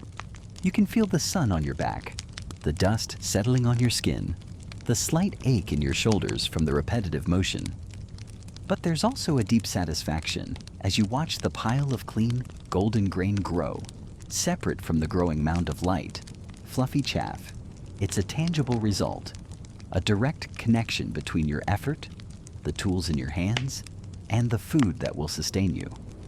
You're not just moving material, you're performing a kind of alchemy, transforming a chaotic mixture into something pure and valuable, all with a little help from the invisible hand of the wind, and perhaps a well-made basket, a sturdy shovel, and a whole lot of patience. The sun, as we've discussed, has done its work, or at least a good portion of it. That once lush grass, now drying into fragrant hay, isn't going to turn, gather, or stack itself. Oh, if only. Imagine a world where hay just cooperatively piled itself into neat stacks. We wouldn't need this section at all, would we? But alas, human intervention, or rather, your intervention, is required. And for that, you need tools. Specifically, you need to be proficient in forking. Yes, forking over the hay. Let's not make it weird. You approach the field, the scent of curing hay filling your nostrils, that sweet, slightly dusty aroma that, even now, can transport you to a simpler, albeit much itchier, time. Remember that tedder we talked about, the one that fluffed the hay so beautifully? Well, even with its help, There's still manual labor involved, especially as the hay gets closer to being ready for the barn or the stack. You're going to be turning it for that final, even drying, gathering it from windrows, and eventually lifting it. It's a bit like preparing a giant grassy salad, only the dressing is sunshine, and your tongs are considerably more agricultural. Your primary companion in this endeavor is the fork, not the kind you politely use at the dinner table, unless your dinner table etiquette is wildly different from most, perhaps involving spearing runaway peas with extreme prejudice. We're talking about substantial, long-handled implements designed for moving bulky, light material, the workhorse of the hayfield. Really, you can almost feel the phantom weight of it in your hands, the smooth wood, the promise of a good day's or night's work, depending on how dedicated you are to this historical reenactment in your mind. First, let's consider the classic pitchfork. You see it in your mind's eye, don't you? Typically, it has 2 or 3 long, slender, slightly curved tines. These tines are sharp enough to pierce a dense clump of hay, but not so dagger-like as to be an excessive hazard. Though, let's be honest, any long pointy thing in a farm setting has a certain potential for impromptu acupuncture if you're not careful. You grip the handle, usually made of smooth, well-worn wood. Ash or hickory were popular choices, valued for their strength and slight flexibility, able to withstand the repeated stress of lifting and tossing. You can feel the history in that polished wood, can't you? Generations of hands, calloused and strong, have gripped similar handles, their sweat and effort seeping into the very grain. The tines themselves, in the eras we're often drifting through, would be made of steel, good quality steel, tempered to be strong yet not brittle, capable of flexing slightly without snapping. Earlier versions, way back in the mists of agricultural time, might have even featured wooden tines, perhaps fire-hardened, or maybe iron, which would have been heavier and more prone to bending or breaking. Under a particularly enthusiastic hay-flinging session, imagine trying to fork hay with an all-wooden fork. Sounds like a recipe for a lot of broken tines and a fair bit of agricultural frustration. Oh, snapped another tine. Gwendolyn fetched the whittling knife and a soothing balm for my splintered dignity. Probably not the height of efficiency. Bless their cotton socks, or more accurately, their linen tunics. You use the pitchfork for turning hay that's still curing in the field, lifting the lower damper layers to expose them to the sun and air. It's a rhythmic motion, a gentle lift and flip, almost like a conductor leading an orchestra of drying grass. You also use it to gather the hay from the windrows, those long fluffy lines left by the rake, like giant, sleepy caterpillars stretched across the land. You're not just stabbing wildly. There's a technique to it, a subtle art.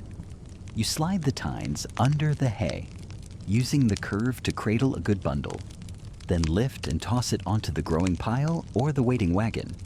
It's almost like a dance, a very slow, sweaty, back-straining dance, probably without a catchy soundtrack, unless you count the buzzing of flies.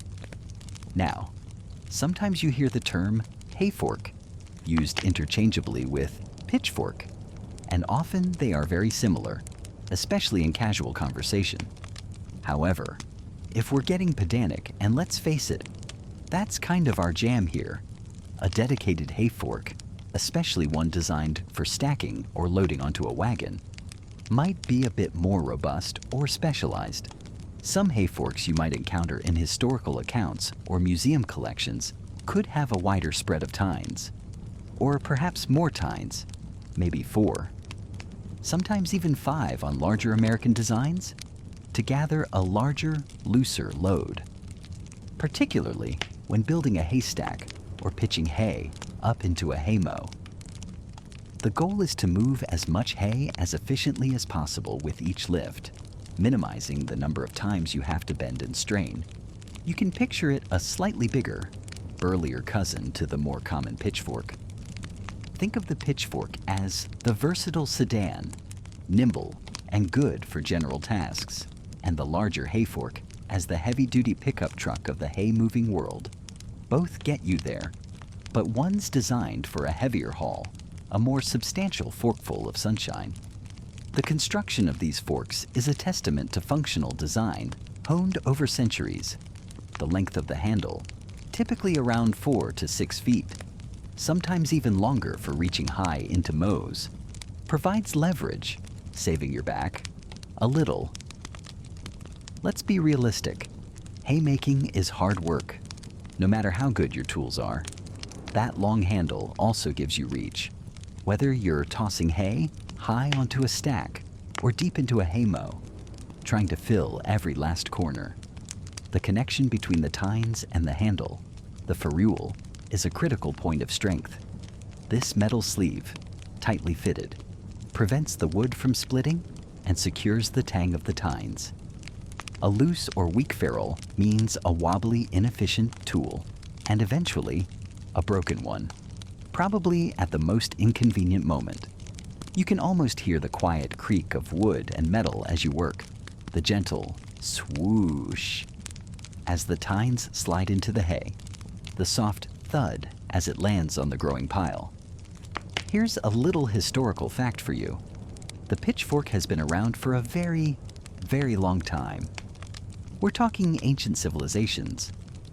Archaeological finds include fork-like tools from ancient Egypt and Rome, used for agriculture. While designs evolved, the basic concept of tines on a handle for agricultural use is an old one. Its simplicity is its genius, proving that sometimes the most effective solutions are the most enduring. And for a quirky tidbit, in some parts of medieval and early modern Europe, particularly isolated rural communities, pitchforks weren't just agricultural tools. They were also surprisingly common peasant weapons during uprisings or for village defense. Lacking swords or proper pikes, a sturdy pitchfork in determined hands could be quite a deterrent. They may take our lives, but they'll never take our ability to efficiently turn compost. Well, maybe not quite that, but you get the idea. It was the multi-tool of its day, just with more pointy bits. Historians still argue whether the optimal number of tines on a general-purpose pitchfork was a matter of regional preference, the specific type of hay or straw being handled, or simply the evolving manufacturing capabilities of local blacksmiths. Was 2 tines better for piercing dense, wet material, while 3 offered a better hold on looser, drier hay? It's one of those wonderfully specific niche debates that keep agricultural historians happily publishing papers. You continue your work, the fork becoming an extension of your arm, a natural part of your movement, turning, gathering, lifting, each movement ideally precise, economical, honed by practice. You're not just moving hay, you're preserving a vital resource, the fuel for the livestock that, as we've established, are pretty crucial for survival and for providing things like milk, wool, and motive power. It's almost meditative, isn't it?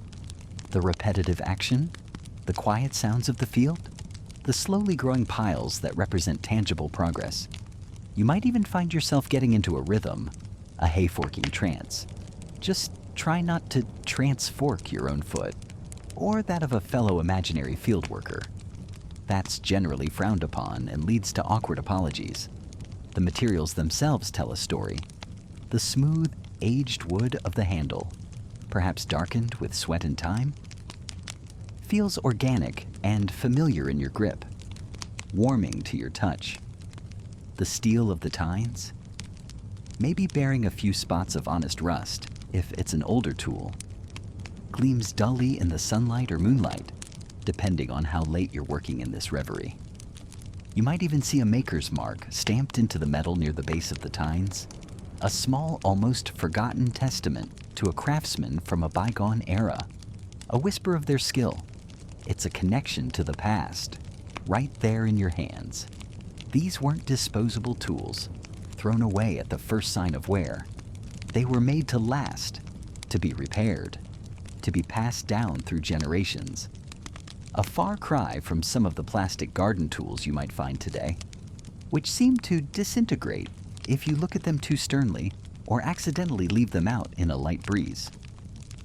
So, you stand there amidst the rows of drying hay, your trusty fork in hand. It's not glamorous, this forking life. There are no cheering crowds, no endorsement deals for Hey Master Pro, pitchforks with ergonomic, vibration-dampening handles. Just you, the hay, and a tool perfectly designed for its task. And as the sun begins to dip lower, casting long shadows across the field, you know there's still more to do.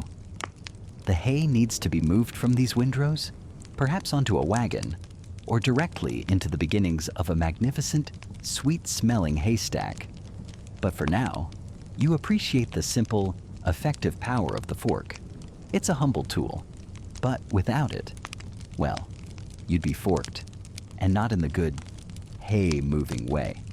The sun is starting to set, casting those long, gulby, sleepy shadows we talked about earlier, and the air cools, just a bit, carrying the rich scent of the day's labor. And all that effort, clearing those fields we talked about, tilling that soil, nurturing those tiny seeds. Well, it all leads to this moment, the harvest. And once it's gathered, it doesn't just magically walk itself to the storeroom or the market, does it? No, now comes the part where you, yes, you, get to enjoy the simple, back-aching pleasure of hauling the heavy load. You might find yourself reaching for what looks suspiciously like an early wheelbarrow. Picture this. It's probably made of rough-hewn wood, maybe a bit creaky, a bit wobbly. The handles aren't ergonomically designed. They're just wood. You grip them, feeling the grain, perhaps a splinter or two if you're not careful.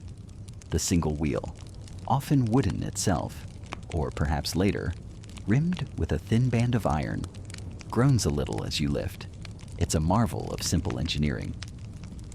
Really, the Chinese are widely credited with developing the single-wheeled barrow, possibly as early as the Han Dynasty.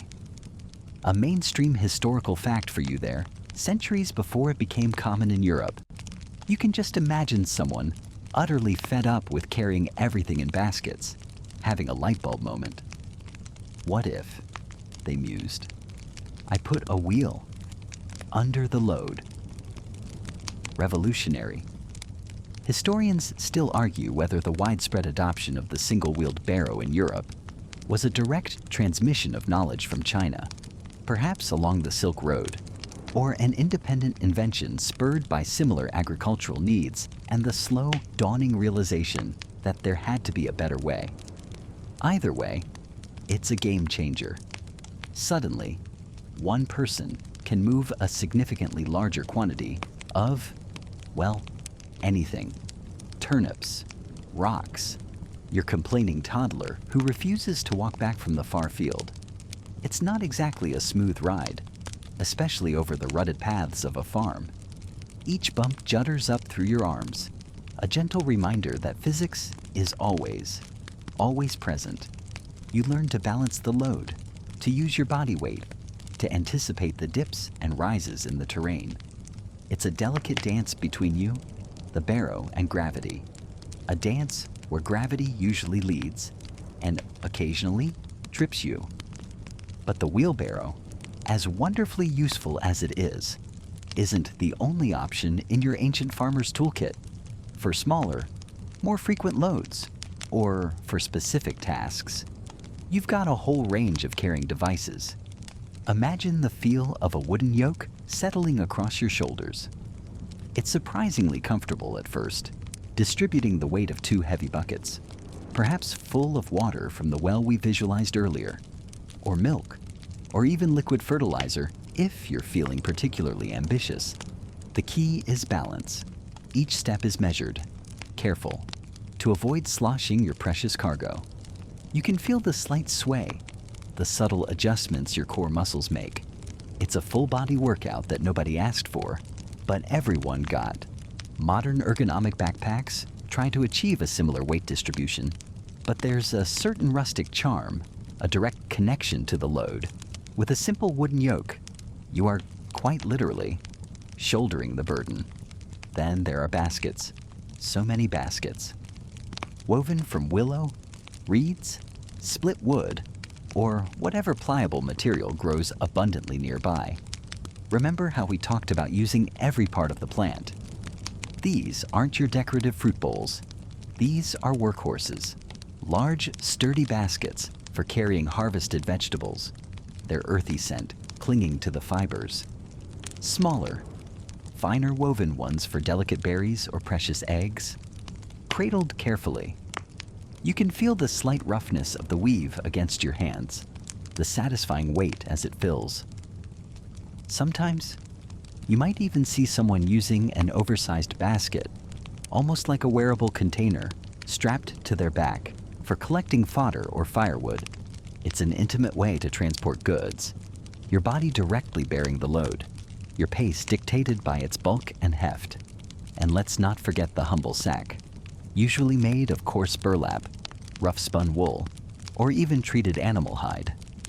Imagine hefting a sack of grain, the individual kernels shifting and settling within, creating a dense, unwieldy weight, or a sack of potatoes, lumpy and unforgiving. There's no elegant way to carry a full sack. It's a wrestling match. You heave it onto your shoulder, the rough texture scratching at your neck, and trudge. Trying to move a full sack of potatoes solo is a fantastic way to discover muscles you never knew you possessed, and then immediately wish you hadn't, as they scream in protest the next day. It's pure, unadulterated effort, the kind that makes a cool drink of water feel like the nectar of the gods.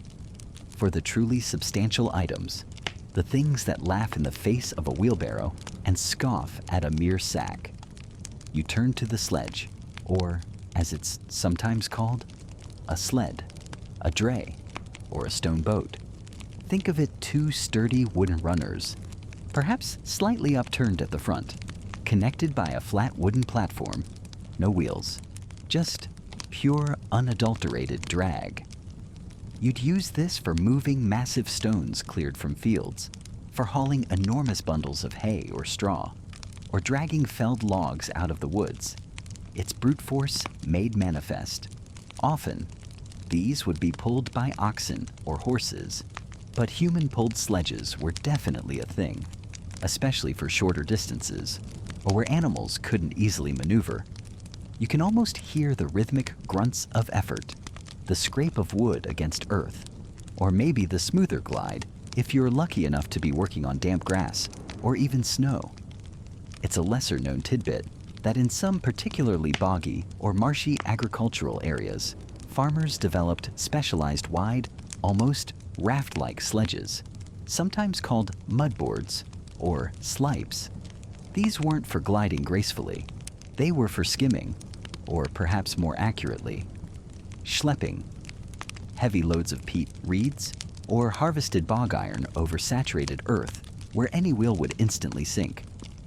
Pulled by sheer human grit, or perhaps a very patient donkey. These ingenious devices allowed cultivation and resource gathering in otherwise inaccessible wetlands. You'd look a bit like a very slow, very determined water skier, but with significantly more mud involved. Of course, smoothly is a relative term when discussing sledges. You're still essentially dragging a heavy flat thing over another not-so-flat thing. It's the Neolithic equivalent of trying to move a king-size mattress up a spiral staircase with only your grumbling self for assistance. But when you need to move that massive boulder that's been mocking your attempts to plow, or that hefty oak log destined for the winter hearth, the sledge is your steadfast, if somewhat stubborn, friend. It's a testament to the enduring power of simple machines' leverage, friction, or the attempt to overcome it, and good old-fashioned muscle. All these methods, from the nuanced balance of the yoke to the sheer stubbornness of the sledge, are about one thing conquering the tyranny of gravity, one heavy load at a time, ensuring that the fruits of your labor actually make it from field to home. And so, you find yourself drifting, almost towards the very edges of the farm, where the neatly plowed fields, like those we walked through earlier with their specific patterns of cultivation, begin to fray and blur into something a little wilder. This isn't the heart of production, not where the main crops swell under the sun, but it's a crucial boundary, a line that needs, well, not so much drawing as gentle persuading. This is the farm's periphery, and here the tools take on a different character, designed for taming the wild edges, for coaxing order from the encroaching chaos, or perhaps just keeping a respectful distance. Your hand reaches out, almost instinctively, for the first of these guardians of the border, the bill hook. It's a curious tool, isn't it? A sturdy wooden handle, often worn smooth by generations of calloused palms, leading to a broad, curved blade, sharpened on the inside of that curve, with a wicked little hook at the tip. It feels like a piece of history in your grasp. And indeed, variations of the billhook have been around for centuries, an indispensable companion for anyone working with wood and undergrowth. You can almost hear the soft shink abinan as you test its edge, a sound that promises clean cuts. This isn't a tool for brute force alone. It's about finesse. You see the overgrown tendrils of bramble reaching out, trying to reclaim a pathway, and with a flick of the wrist, the billhook slices through them, the curved blade gathering and cutting in one smooth motion. It's remarkably efficient. You use it to clear scrub, to sned. That's the lovely old word for removing side branches from a sapling, and, crucially, for hedge laying. That ancient art of weaving a living fence, something we barely see done properly these days, relies heavily on the billhook's ability to partially cut and then lay down young trees. Imagine the patience, the deep understanding of wood required for that. It's less like carpentry and more like woody origami, perhaps. The billhook, of course, wasn't just for peaceful farming. It's a well-documented fact that English longbowmen at battles like Agincourt were often equipped with billhooks, not just for clearing ground for their defensive stakes, but as a formidable close-quarters weapon. A bit of a jump from trimming a hedge to facing down a knight, but it speaks to its robust design. You can almost feel that dual nature in its weight, that balance between creation and, if necessary, a rather stern form of deconstruction. It's so versatile. You almost expect it to be able to make a passable cup of tea if you asked it nicely, though I wouldn't recommend trying. Now, you turn your attention to a slightly larger task. A young tree, perhaps a hazel or an ash, has grown a little too ambitiously, its branches casting too much shade on the edge of the field. Or maybe it's part of a coppice rotation. This is where the axe comes into its own. Not the huge felling axe you might picture for giant timbers, but a smaller, more nimble hand axe, or perhaps a forester's axe, perfectly balanced for this kind of work. You check your footing, the soft earth giving slightly under your boots, a scent of damp soil and decaying leaves rising. The air here is cooler, shaded by the very growth you're about to manage. You eye the base of the tree. If you're coppicing, you're aiming for a low, clean cut, just a few inches from the ground, angled to allow rainwater to run off and prevent the stump, or stool, from rotting. This isn't about killing the tree, it's about renewal. From that cut, new shoots will spring, straight and vigorous, ready for harvesting in a few years for bean poles, firewood, or crafting. It's a wonderfully sustainable system, practiced for thousands of years. Historians still argue whether the widespread shift away from traditional coppicing was driven more by the easy availability of coal for fuel or by fundamental changes in agricultural land management that prioritized other uses. It's one of those debates that keeps university history departments buzzing, or at least gently humming. The swing of the axe is a different sensation from the billhook. There's a satisfying thunk as the blade bites into the wood, sending chips flying. Each swing is measured, aimed.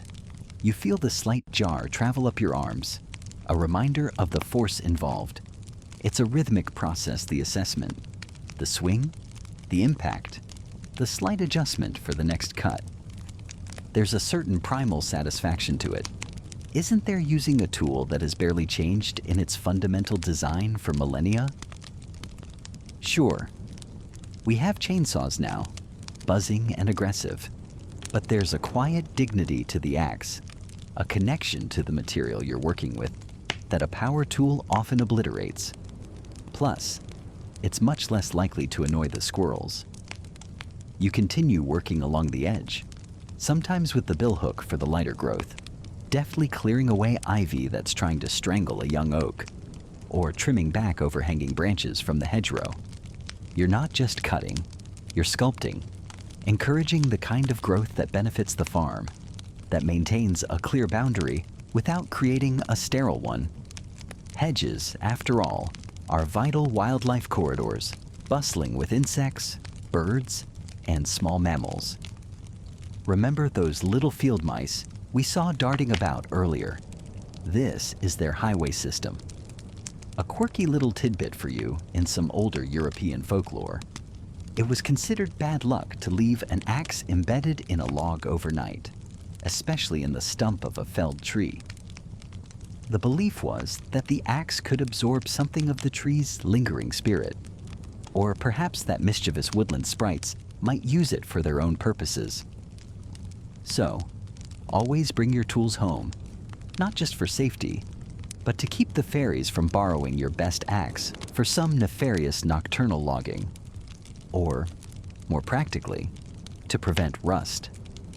Beyond the billhook and the axe, you might also have a small pruning saw, its teeth sharp and precise, for those branches that are a little too thick for the billhook, but don't warrant the full swing of an axe. It allows for a very clean cut, important for the health of the remaining tree or shrub. You might even use a scythette or a brush hook for clearing dense patches of nettles or bracken. Those smaller, handheld versions of the larger scythe we might associate with haymaking. Each tool is chosen for its specific task, a testament to the specialized knowledge built up over centuries. You wouldn't use a sledgehammer to crack a nut, and you wouldn't use a felling axe to prune a rose bush, unless you were having a particularly bad day with that rose bush, I suppose. As you work, the periphery of the farm begins to look more defined, yet still alive. The coppiced stools are neat, ready to send up their new growth. The hedge is trimmed but still full, offering shelter and sustenance. The pathways are clear, allowing easy access without inviting the wild to completely take over. There's a sense of balance restored, a quiet conversation held between the cultivated and the untamed. The air smells of freshly cut wood, a clean, slightly resinous scent that's both invigorating and calming. You run a hand over the smooth handle of your axe, feeling the warmth of the wood, the satisfying weight of the steel, a silent acknowledgement of a job well done. The wild edges are tamed, for now, standing as a testament to the continuous gentle effort that keeps a farm not just productive, but in harmony with its surroundings. Now, after seeing all those magnificent, if somewhat intimidating, general-purpose tools, let's drift into the quiet, often overlooked corners of the agricultural world. You find yourself in a realm where the broad strokes of farming give way to the delicate, precise needs of particular crops or the stubborn demands of the land itself. This is where you encounter the niche tools, the specialists, the unsung heroes of very specific tasks, often with names that sound like they've been plucked from a forgotten storybook. Imagine, for a moment, the meticulous care required for cultivating grapevines. Remember those sharp sickles and scythes we saw, designed for sweeping cuts? Well, they'd be far too brutish here. For tending vines, you'd need something more akin to a surgeon's instrument. You pick up a serpent or a billhook, its curved blade glinting softly. It feels balanced, an extension of your hand, designed not for hacking, but for precise pruning, for coaxing the vine into its most fruitful form. Each snip is a decision, shaping next year's bounty.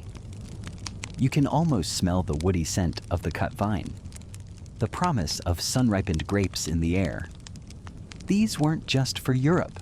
Roman agronomists like Columella wrote extensively about viticulture tools. So this dedication to specialized vine care is an ancient tradition. It's fascinating how a simple curve in a blade can signify such a specialized purpose, a far cry from the more general-purpose knives we might have encountered earlier. Then there are the hoes, but not the sturdy earth-moving hoes we've already become acquainted with. You see smaller, lighter, sometimes forked hoes, specifically designed for weeding between the precious vines without damaging their shallow roots. It's like the difference between a bulldozer and a dentist's pick. Both move material, but the scale and finesse are worlds apart. Some of these hoes have such localized designs and names that a farmer from one valley might not even recognize the prized tool of a farmer just a mountain pass away. It's a testament to the hyper-local adaptations that farming often demands. Let's wander now from the sun-drenched vineyard to a field of flax, its delicate blue flowers nodding in a gentle breeze. This plant, the source of linen, demands an entirely different and rather involved set of tools. First, you don't cut flax. You pull it, roots and all, to maximize the fiber length. Sometimes this was done by hand, a backbreaking task, but you might also see a flax puller, a sort of comb-like implement that helps grip the stalks. Once pulled and dried, the seed pods need to be removed. For this, you encounter a rippling comb, a large, coarse comb through which the flax bundles are drawn, the pods popping off with a dry rustling sound. You can almost feel the satisfying tug as the seeds are stripped away. But the real magic and the real array of specialized tools begins when you want to get at those silky fibers hidden within the woody stalk. After retting, a process of controlled rotting, which sounds delightful. I know to loosen the fibers comes the flax break. This is a rather imposing wooden contraption. You lift a heavy hinged wooden blade, place a bundle of retted flax stalks across a series of fixed wooden bars below, and then bring the top blade down with a solid thwack int. The woody core of the flax shatters, breaking into small pieces called sheaves, while the long linen fibers, hopefully, remain intact. It's a percussive, rhythmic process, and you can imagine the air filled with the dust of broken plant matter and the distinct, earthy smell of retted flax. It's not exactly a day spa, is it? Next in line is the scutching knife and scutching board. The scutching knife isn't really a knife in the cutting sense. It's more like a long, flat wooden paddle. You hold the bundle of broken flax against an upright board and, with downward strokes of the scutching knife, you scrape away the sheaves, the unwanted woody bits. It's a motion that requires a certain knack, a flick of the wrist to clean the fibers without damaging them. You see the rough, straw-like mass begin to transform, revealing the smoother, more pliable linen fibers beneath. It's quite satisfying, like unwrapping a very rustic, slightly smelly gift. And finally, for flax, you come to the heckles or hackles. These are beds of upright, sharp, needle-like pins, ranging from coarse to very fine.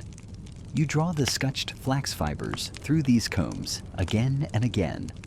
Each pass through a progressively finer heckle cleans the fibers further, removes any remaining impurities or short, tangled bits, and aligns the long, strong fibers, making them ready for spinning.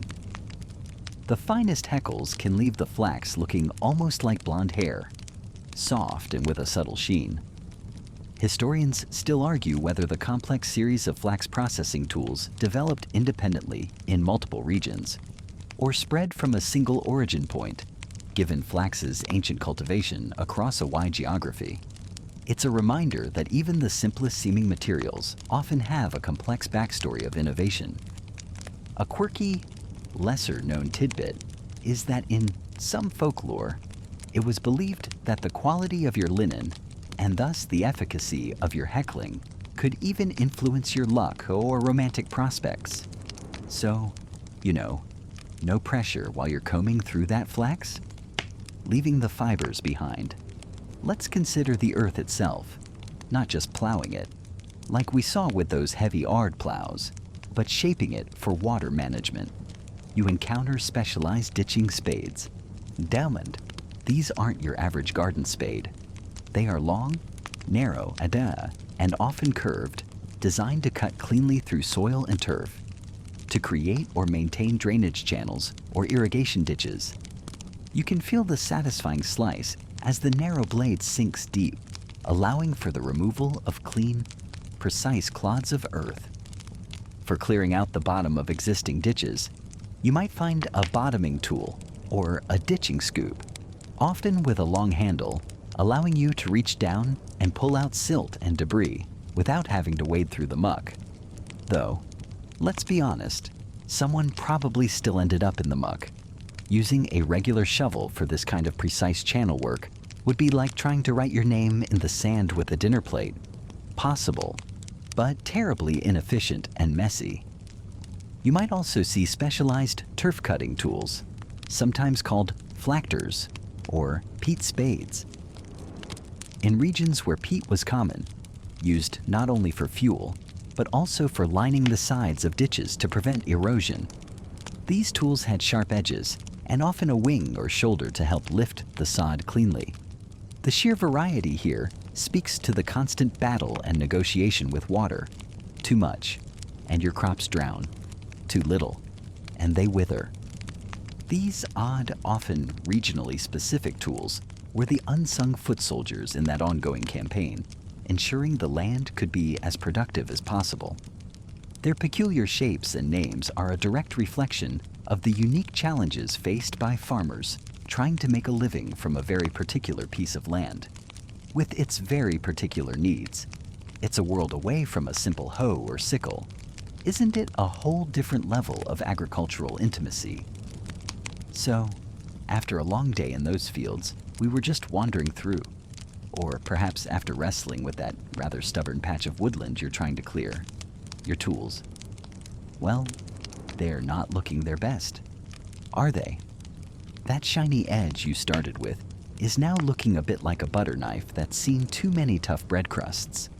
And that handle. It's got a worrying wobble. It's not like today, where if your $50 garden hoe from the big box store snaps, you just sigh, toss it, and buy another? Oh no. Back then, your tools are your lifeline, your very means of not becoming, well, let's just say, very, very hungry. You pick up your trusty bill hook, the one you use for everything from clearing underbrush to, in a pinch, defending your prized turnip from a particularly bold rabbit. The iron edge is dull, maybe even chipped from an encounter with an unseen stone. Your first stop isn't necessarily the village smithy. You've got a bit of know-how yourself. You might have a small, coarse whetstone, or perhaps access to a larger, shared grindstone in the village. You can hear the rhythmic shh, shh, shh, as you could, or a neighbor, patiently draws the blade across the stone, water trickling to keep the metal cool and carry away the filings. It's a meditative process. Almost, you feel the slight vibration, watch the faint gray slurry form, and slowly, painstakingly, a semblance of an edge returns. It's not factory sharp, mind you. This isn't some high-carbon steel chef's knife from a fancy catalog.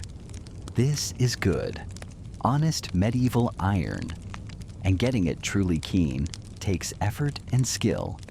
And what about that wobbly handle on your spade wood? Wonderful stuff, but prone to splitting, cracking, or simply rotting if left out in the damp too often.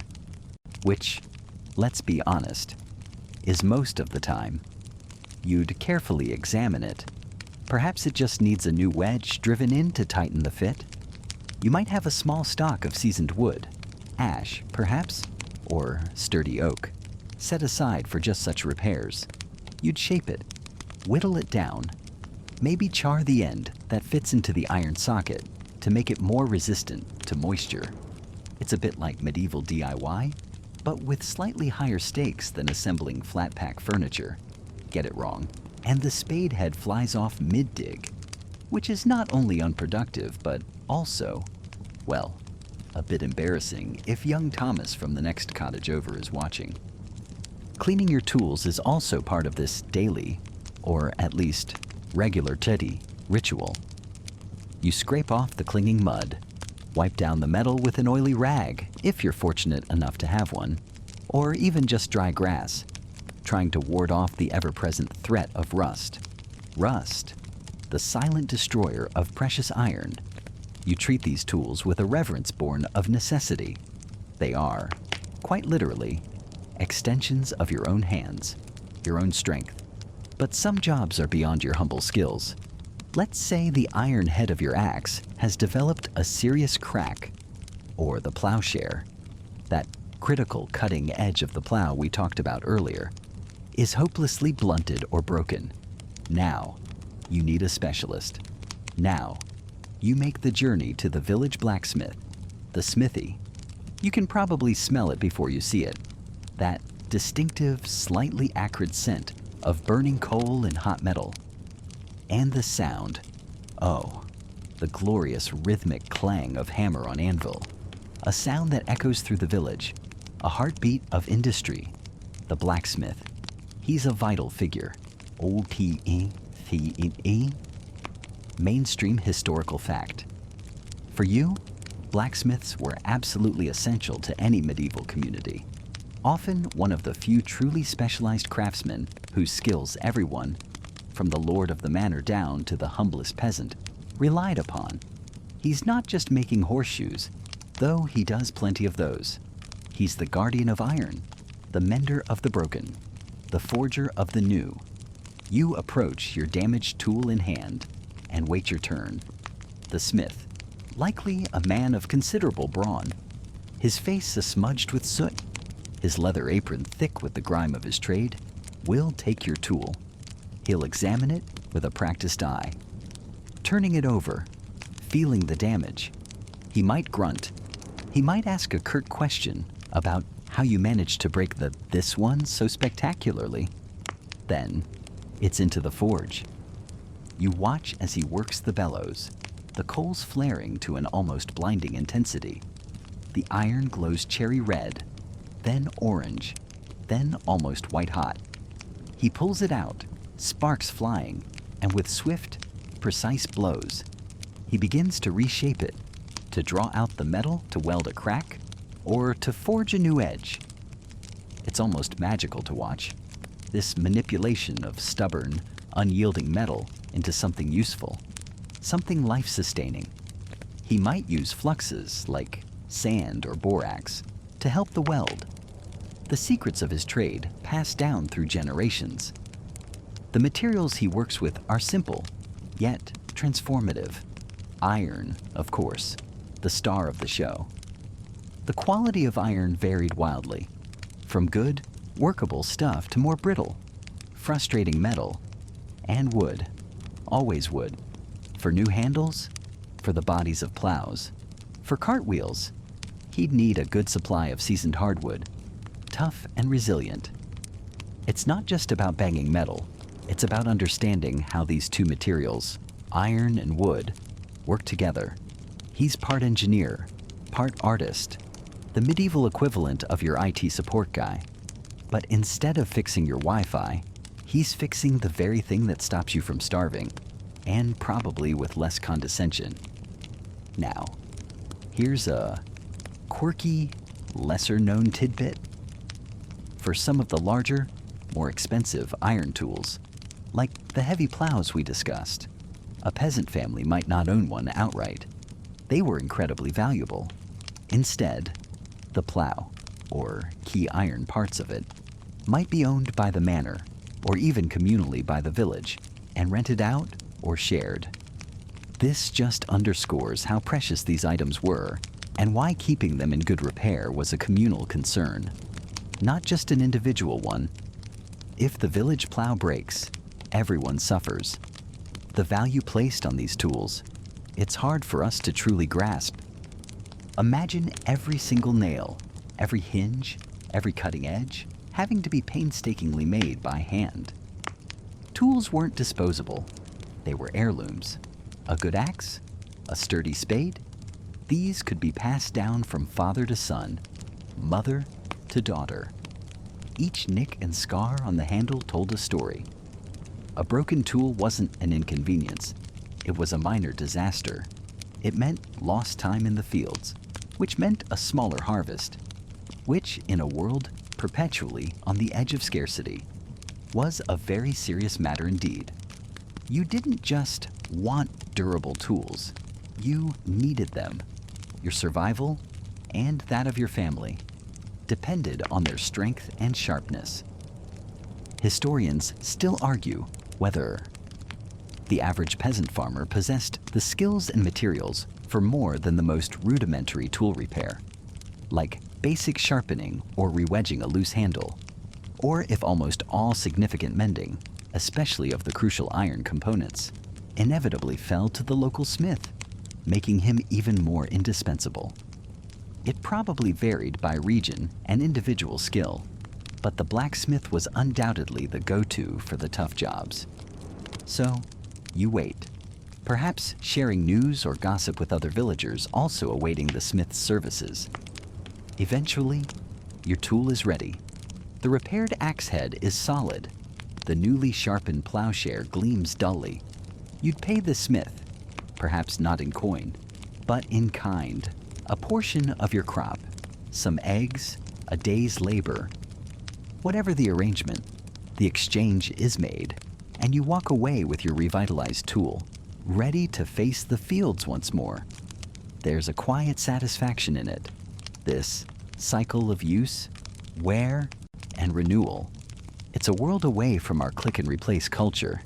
It's a world where every object has weight, history, and a deep, intrinsic value, and a sharp tool. Well, that just feels good, doesn't it? Even now, there's something deeply pleasing about a perfectly honed blade. Imagine that feeling, but amplified by the fact that your next meal might literally depend on it. No pressure. And so, as the dust slowly, almost reverently, settles, not just on our imaginary medieval field, but on our entire shared exploration, you can almost hear them, can't you? The faint, lingering echoes of all that sweat, all that toil, all that remarkable, understated ingenuity.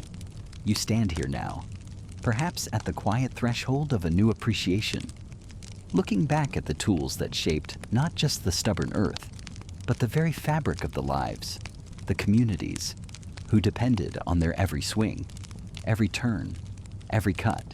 It's truly something to ponder, isn't it? The sheer unflashy cleverness packed into something like a heavy plow, that karuka we wrestled with in our minds.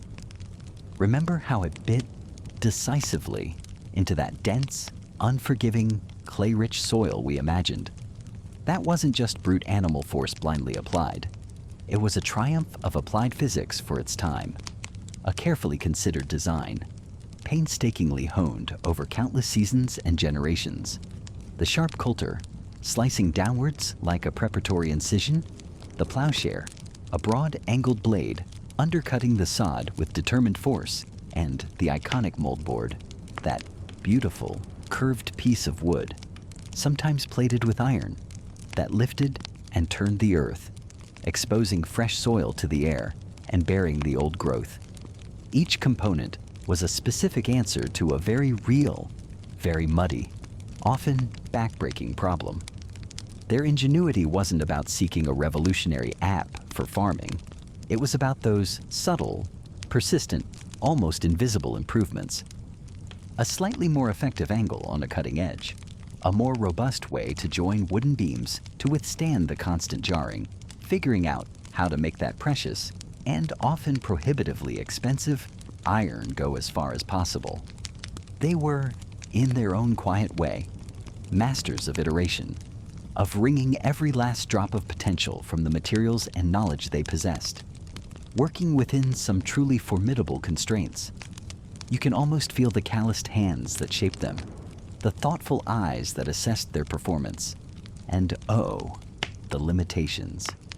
You feel them in your own imagined aching shoulders, in the phantom weariness that settles in your bones.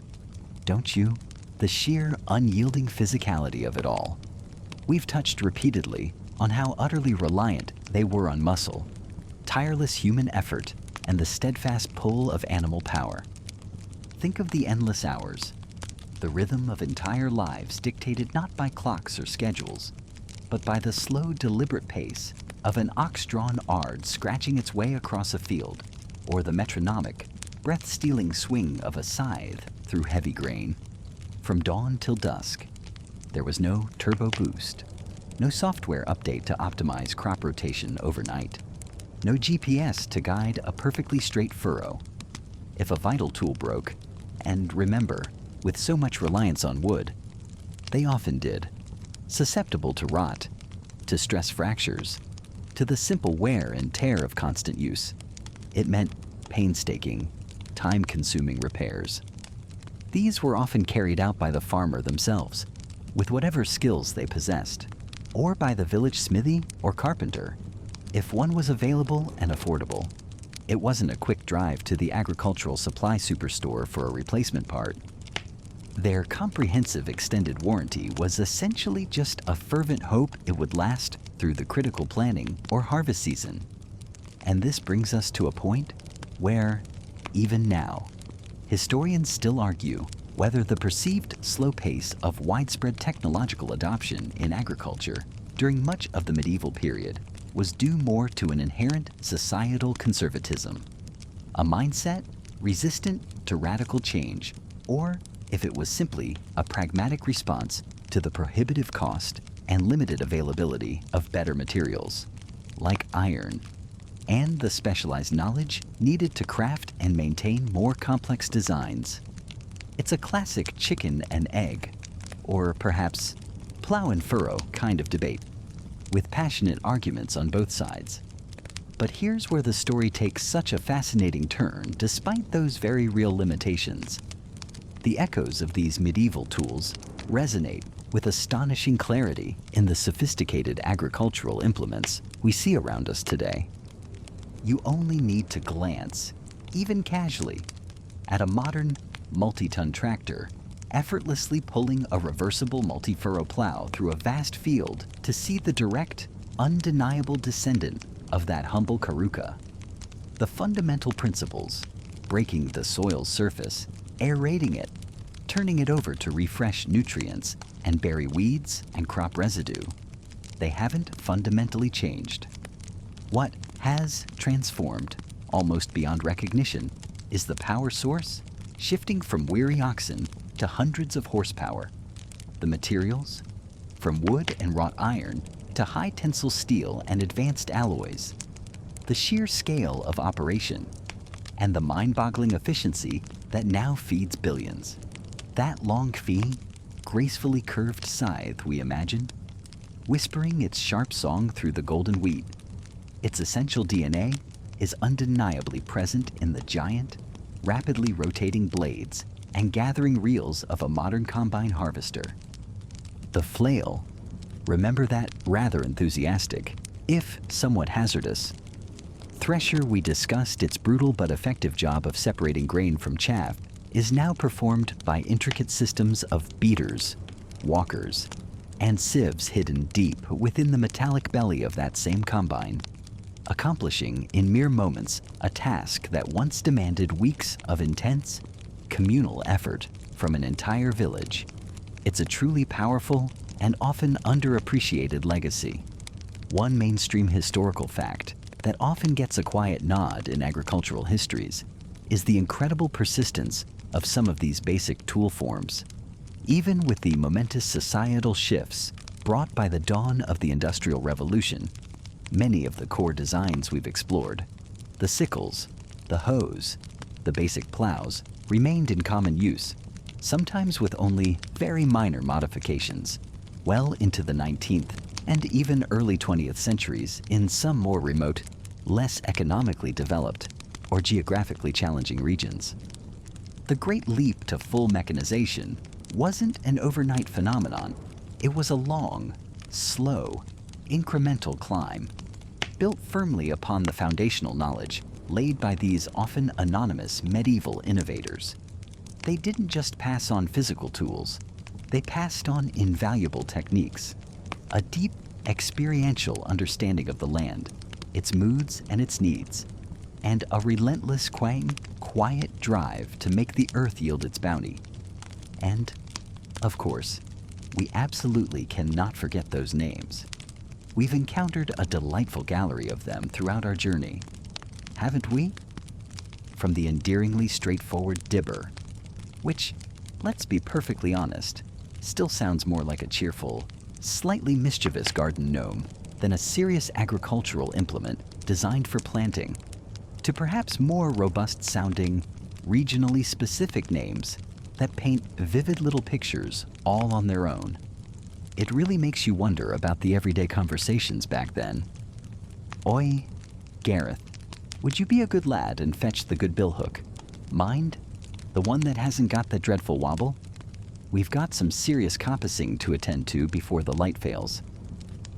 There's a certain earthy, unvarnished poetry to many of them, a blunt directness that modern, often acronym-laden and sterile. Technical names seem to have unfortunately lost. Some of these medieval tool names sound like they were joyfully brainstormed during a particularly rowdy village festival, perhaps after a few too many flagons of mead or strong ale. Right then, lads, we need something to poke holes in the ground for these blessed seeds. I know we shall call it a dibber. Pure unadulterated, possibly slightly slurred, genius. My second favorite might be the breast plow, just for the sheer awkwardness of imagining someone explaining its function at a formal dinner party, which, thankfully, they probably weren't attending often. The quirky, lesser-known tidbit that often surfaces in deeper dives into rural history is that sometimes these tool names, or even the physical tools themselves, became deeply imbued with local folklore, traditions, or even superstitions. You might find tales of a certain way to store a scythe, to ward off ill fortune or malevolent spirits, or a belief that a plow handle crafted from a particular type of wood, perhaps ash or oak struck by lightning, was thought to bring a significantly better harvest. These weren't just inanimate objects, you see. They were essential partners in the often precarious struggle for survival, for sustenance. And sometimes, well, you give your most reliable partners peculiar nicknames, and you treat them with a certain unspoken reverence, don't you? It speaks to a much deeper, more intimate connection to the tools of one's trade and to the land itself than we often experience in our modern world, where our tools are frequently disposable, designed for obsolescence, or quickly superseded by the next upgraded model. Our ancestors would probably think we're incredibly wasteful, or perhaps just very, very rich, to treat our tools with such casual disregard. So, as you stand here, feeling the metaphorical sun slowly dipping below the horizon of this vast medieval landscape we've explored together. You carry with you now the imagined weight, the faint, lingering scent of wood smoke and damp earth, the ghostly echo of sounds, the creak of wood, the ring of metal, the breath of man and beast, all associated with these ancient implements. They weren't just primitive hunks of wood and roughly forged metal. They were profound extensions of human will, tangible embodiments of ingenuity born from stark necessity, and the quiet, often uncelebrated, yet utterly indispensable engines of a burgeoning civilization. Their enduring echoes are subtly present in the bread you might eat tomorrow, in the cultivated fields you pass on a journey, in the very rhythm of the changing seasons that, even in our hypermodern, technologically saturated world, still hold a certain ancient, undeniable sway. They remind us, if we listen closely, that meaningful progress is often a long, slow, patient turning of the soil, one single, crucial furrow at a time. And now, as our long, winding journey through these evocative fields of the distant past truly comes to its very end, let all the vivid images we've conjured together, the distinct sounds we've imagined, the rough and smooth textures we've almost felt, let them all begin to soften, to gently, slowly recede from the forefront of your mind.